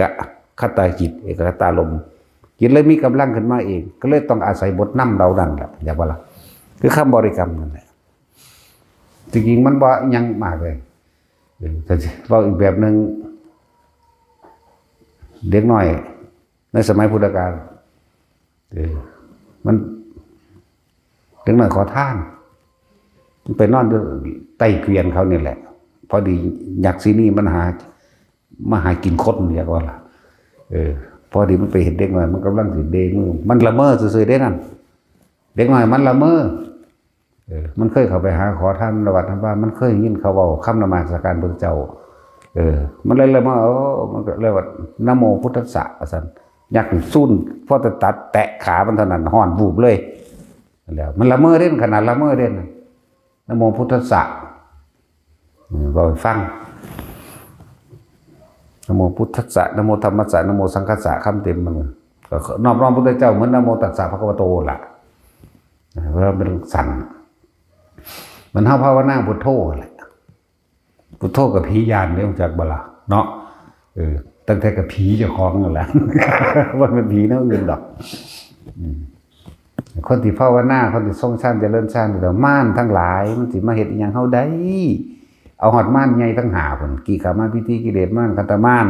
มัจจุราชม่านก็ความตายพี่ก็คืออภิสังขารม่านความคิดใหญ่เทพบุตรม่านคนกับแมนสัตว์กับแมนหรือเทวดาอินทร์พรหมกับแมนเทพบุตรม่านนี่จักว่าล่ะในหาอย่างถ้าเฮาภาวนาทรงโดยอานาปานาสติอยู่แล้วนี่จักว่าทรงฌานเจริญฌานด้วยลมหายใจนี่หรือจับอยู่บนหน้าลมได้แล้วนี่มันบ่มีหยังมาเฮ็ดเฮาได้เด้ล่ะมันบ่ได้มีเวลาไปคิดอยากได้ทรัพย์สมบัติเงินทองเด้ล่ะนั่นแหละเอิ้นว่ากิเลสม่านบ่อาจมาขัดขวางมาทำลายความตั้งใจของเฮามั่นคงเฮาได้ขันธม่านก็บ่มีปัญหาถ้ามันอยู่ในลมหายใจอยู่ในนี่มันบ่สั่นความคิดมันจะไปคิดออกบางใดก็มันอยู่แส่ในลมหายใจนี่หรืออยู่ในอุณหลมนี่ความคิดน่ะอภิสังขารม่านมันบ่สั่นนั่นแล้วพวกเทพบุตรม่านมันสิมาไกลเฮาได้จังไดทั้งหลายเหล่านั้นขนาดค้อนตกมาจากอากาศมันก็ยังเวียงออกห่างเฮาเป็นว่าบ่ล่ะหรือเกิดอุบัติเหตุอันบ่คาดคิดจังซี่มันก็เป็นองค์ชาติรักษาเฮาไว้แล้วเข้าใจบ่สั่นตัว กิเลสม่านขันธม่านแต่ผีสังขารม่านนี่ใหญ่กว่าหมู่เด้ความคิดเจ้าของเองทำลายตัวเองเข้าใจบ่ล่ะนั่นแหละกิขะมะพิที่หมายถึงเทพบุตรม่านทิวะมันเลยเพี้ยนมันเป็นเทวดา เลยเป็นเทวะตะกี้มันทิวะเอกหนึ่งทวิสองเห็นว่าทวิเห็นว่าสองผู้ที่อยู่ในอัตภาพที่สองเอกหนึ่งทวิสองติสามแม่นบ่สั่นทางคนบ่ท่านจากสั่นเลยครับว่าเทวดาสั่นดาวดึงมันแปลว่าหยังเนาะตาวติงสาแปลว่าหยังแปลว่า33สวรรค์ที่มีเทวดาผู้เป็นใหญ่ทั้ง33องค์ดาวดึงตาวติงสาอย่าว่าล่ะสั่นตัวพูดมันมีเรื่องมาตั้งเท่ามะคะมานพซื้อเฮานั่นแหละหรือสิเป็นกูก็บ่รู้ล่ะเนาะเมื่อกูบ่ค่อยไปสวรรค์บันได ไปแต่นรก นั่นแล้วผ้าหมู่สร้างคุณงามความดีเห็นบ่ล่ะผ้าหมู่ขุดสระผ้าหมู่สร้างถนนผ้าหมู่ปลูกผักปลูกหญ้าปลูกต้นหมอกต้นไม้ให้ทาน ซอยเหลือกิจการงานต่างๆอันเป็นสาธารณกุศลปกติตายแล้วก็ไปเกิดอยู่สวรรค์มานพนั่นก็เลยเกิดกลายเป็นพระอินทร์เรียกว่าล่ะอายุมันยืนอย่างสั้นอ่ะในหมู่อีก32คนก็เป็นไงแต่ละแขนงแต่ละสาขาตัวเห็นบ่ล่ะ32คนเมีย4คนเด้ผู้นั้นก็เลยเนาะหน่อยพวกกูเอาเด้กูต้องมาเอาไม่เนาะให้เขาอยู่หันแหละก็ตลกแต่กิ่งเด้แท็กซี่นะ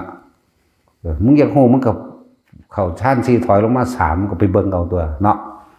เฮ็ดเป็นว่าแล้วซาดเห็นได้ยืมเติมแหละว่าเห็นแต่เขาขี้ลายแต่มันก็งามมันแล้วเดี๋ยวนี้บ่งามแล้วบ่คือตะกี้แท็กซี่แม่นบ่ตะกี้โอ้ยคิดฮอดก็ยังนึกห้นห้วยอยากไปหาแม่นว่าซั่นเลี้ยวเบิ่งขามท้องหน้าเห็นต้นขามก็ดีใจ เห็นพี่น้องเขาก็ดีใจเห็นญาติเขาก็ดีใจสิว่าหยังเห็นหมาเขาก็ดีใจเนาะบัดใดกันแล้วโอ้ยมันเป็นคือวันว่าเนาะเห็นว่าซั่นแล้วบ่มีหยังกีรังยังยืนดอกนะเป็นหยังใจเจ้าของเองยังบ่กีรังยังยืนแม่นว่าซั่นมันคือบ่เที่ยงแท้งามหรือเป็นสาวจังซั่นมันคือเฒ่าทั้งคนก็เลยเนาะบ่มีอย่างยังยืนอย่างลูกก็บ่จีรังยังยืนน้ำก็บ่จีรังยังยืนน้ำเอาตัวจิตรวดก็ได้ความคิดของเฮาเองมันก็ยังสับปรับกับกรอกปิ่นไปปิ่นมาเนาะถ้าผู้ใดจับหลักมันได้เพียงแค่ว่าบ่คนก็ไปยึดมันถือมันเด้เนาะรู้ซื่อๆเอ้าเป็นสั่นตัวความคิดก็บ่เป็นของเฮาแม่แน่แล้วนี่แหละจังว่าฝึกมันตั้งมั่นซะก่อนมันทันสิเห็นดอกเห็นความคิดเจ้าของนั่นแหละตัวสุดยอดมันก็ตัวคิดนี่แหละอยากเบิ่งตัวร่างกายมันง่ายๆนึงดอกเกิดว่าตายแมงเบิดละไผก็เลยเผาถิ่มเนาะบ่มีผู้ใดใหญ่กว่าโลกดอกแม่นบ่ซั่นบางคนเขาก็ฝังบางคนเขาก็เผาหาบางคนก็เปื่อยเอาเองซั่นแหล้วตะกบตะเขียดก็ไผไปฝังมันเนาะมันก็จังเปื่อยเอาเองเป็นไปนั่นแล้วหลายอย่างในประเทศนี้ฉะนั้นคนที่ฝึกหัดศึกษาเนี่ยคือศึกษาตัวเองเด้นั่นการศึกษาสูงสุดคือการศึกษาตัวเองเด้ตัวเองยังสิพ้นได้เห็นบ่ซ้ำพวกไปจบปริญญาไว้มันเอาของสูงมาแลกของต่ำซื่อเนาะเรียนทางโลกเรียนเฮ็ดหยังเรียนไปตะโกงกันถ้าทำลายกันเอาเปรียบและข่มเหงกันถ้าเรียนของพระพุทธเจ้าบ่กล้าทำลายบ่โกงไผมีแต่ความหลุดพ้นอย่างเดียวบ่เวียนว่ามาเกิดอีกงั้นบ่ล่ะนี่แล้วปริญญาของพระพุทธเจ้าคือตัวนั้นเด้อันเราได้รู้แล้วเด้นั่นจักบ่ล่ะปริญญายันติเมนี่ทุกเราควรกำหนดรู้บ่แม่นผลักไสมันออกบางคนอยากพ้นเดี๋ยวนี้พ้นต่อหน้านั่นได้พ้นของเขามันคนละพ้นกันเด้เนาะบ่จักทุกข์กูจักดันออกตัดออกเรื่องนี้ก็ยังผิดกันกูสั่งบ่ได้หนีออกจากมันนี่แม่นบ่กำลังผิดเถียงกันสั่งอีนี่สั่งบักอันนี้หนีไกลๆมันกูคือสิพ้นได้นี่มันเป็นจังซี่เด้คนเพิ่นต้องให้กำหนดรู้ปริญญายันติเมเมื่อกำหนดรู้แล้วนี่โอ้แน่โอ้นี่ก็อธิบายบ่ถือคือกันก็เราได้รู้แล้วก็เป็นปริญญาตันติเมตัวสำเร็จปริญญาเพราะฉะนั้นปริญญาคือซุมื้อนี่เด้เนาะเสียเงินอยู่พอสั่นเท่าใดบ่เหลวหาบางคนก็เรียนจบแล้วไม่ก็ตายบางคนก็บ่ทำงานสิขาดสะกระแดะว่างานบ่สมกับบุญกูเลยหากินเอาเองก็บ่เป็นเอาไปเอามาความเฒ่าแก่ชราไปเขาก็รังเกียจเพื่อขี้คร้านเนาะมันบ่สู่อันพวกเฮ็ดให้เฮ็ดนากินเองเป็นเด้อมันสิเก่งหาแมงทั้งใดมันขี่เครื่องบินอยู่ก็กินข้าวคือเก่าตัวนั่นว่าซั่นถึงตานกมันบินอยู่ทั้งฟ้าพญาอินทรีสุดท้ายก็ตกลงมาเป็นดินคือเก่าอยู่แม่เนาะจะสะอ่อนอีหยังดอกแต่บัดนี้เฮาปลูกข้าวกินเองได้ปลูกผักกาดกินได้หาขัวหอยกินได้อย่างว่าล่ะพวกนี้ได้แล้วพวกเอาตัวรอดได้นั่นบ่ล่ะเดี๋ยวน้ำพวกเขามัน เกิดในประเทศอันสมควรอันเป็นบุพเพจักตะปุญญาตาไปแห้งเลยเฮ็ดบุญไว้ในการก่อนอยู่ในภาคอีสานเลยหาอยู่หากินเองโดยลำพังตนเองเก่งไม่ได้คนอีสานเห็นปะนักรบก็มีแต่นักรบข้าวเหนียวได้บ่เห็นว่าเขายิงกันอยู่นั่นเต็มเกิบอย่างสั้นละมากที่สุดมันว่าเอาแล้วมันบุญหลายแล้วล่ะพวกเฮานั่นน่ะแต่ว่าต้องต่อบุญอยู่ในแผ่นดินอันสงบสุขจากบ้านนี้แผ่นดินอันนี้บันก็สรรหาตัวเองเข้าสู่ธรรมะสร้างบุญสร้างทานบารมีเพื่อหนีออกจากวัฏสงสารอันนี้นี่ละเว้ยเกิดเป็นยังกระซ้างเกิดมาหากินซ้ำตายเบิดนั่นแหละเป็นง่วก็หากินไปตายนั่นแหละเนาะเป็นคนก็หากินไปตายนั่นแหละเจ้าสิยศถาบรรดาศักดิ์ยิ่งใหญ่เพียงใดก็สร้างยิ่งใหญ่ไปตายนั่นแหละทุกข์ก็ทุกข์ไปตายจนตนไปตายรวยก็รวยไปตายตายเบิดบ่มีอีหยังเกิดขึ้นแล้วสิบ่ตายแล้วที่เพิ่นรวบยอดให้พวกเฮาสัพเพธรรมานังเป็นนิเวศายะนั่นบ่ควรยึดมั่นในสิ่งทั้งหลายทั้งปวงเนาะวิธีมันก็เพิ่นก็บอกให้ศึกษาเอาตัวมักมีองค์8นี่หนทาง8อย่างนี่8สาย8ความคิดนี่เป็นหนทางสู่ความบริสุทธิ์หลุดพ้นเด้นั่นใจบ่ล่ะ1สัมมาทิฏฐิมีความเห็นตามความเป็นจริงได้นี่สรุปบ่ได้สัมมาทิฏฐิสัมมาสังกัปโปดำริหมายถึงตาเห็นหูได้ยินดีเด้อนี่แล้วก็คิดก็จะว่าดีคิดก็คิดไปตามความเป็นจริงคนที่อยู่เหนือโลกได้แล้วเขาสิว่าเอาปัญหาของโลกเขามาใส่ใจเขาเด้เขาบ่แก้ปัญหาให้ไผเด้ก็อาไปนำซื่อกันแล้วเด้แต่คนในจริงใจในจริงใจเขาบ่นำเข้ามาเลยอยากว่าสัมมาวาจาก็เว้าดีคั่นตัวเว้าไปถึงสิเป็นประโยชน์กรรมโตก็กระทำอะไรที่มันเป็นดีกุศลนั่นแหละอาชีวะก็ประกอบอาชีพโดยสุจริตทั้งสองโลกทั้งสองธรรมเข้าใจบ่นี่เข้าใจบ่ขายเหล้าบ่ขายยานั่นสั่นตัว เป็นต้นธรรมะอาชีวะสัมมาวายโมกับเพียรพยายามประกอบโดยชอบโดยตามความเป็นจริงสัมมาสติระลึกเบิ่งอันใดผิดอันใดถูกอันใดควรอันใดบ่ควรประโยชน์มากประโยชน์น้อยสัมมาสติกับสัมมาสมาธิอันตัวจิตก็ตั้งมั่นไปในหนทางแห่งความหลุดพ้นตัวสัมมาสมาธิก็จังซั่นล่ะสัมมาญาณะตรวจสอบตัวเองเข้าใจบ่สัมมาญาณะกับสัมมาวิมุตติหลุดพ้นออกจากการเกิดนี่แหละบ่ได้ออกจากไผดอกพ้นออกจากปัญหาโลกบ่เอาเรื่องของโลกเข้ามาสุมไว้ในใจบ่แก้ปัญหาให้ไผเพิ่นเว้าไปตามความเป็นจริงคือคำว่าตถาคตหรือตถาตาเนี่ยเพิ่นเว้าความจริงต้องเป็นอย่างนี้ซื่อๆได้แต่ว่าเพิ่นบ่บังคับไผก็อย่างว่าคำว่าตถาคตแปลว่าหยังแปลว่าความจริงแต่ว่าล่ะสั้นแหละเพิ่นบ่แทนชื่อว่าชื่อของเพิ่นเองเพิ่นก็บ่เอิ้นว่าเราคือโคดมก็บ่ว่าเราคือศรีสัทธะเพิ่นก็บ่ว่าเพิ่นมีแต่แทนคำพระองค์เองว่าเราตถาคตเราผู้เป็นเช่นนั้นไม่เป็นอย่างอื่นโดยธรรมชาติเข้าใจบ่ล่ะและเอาสมาทาน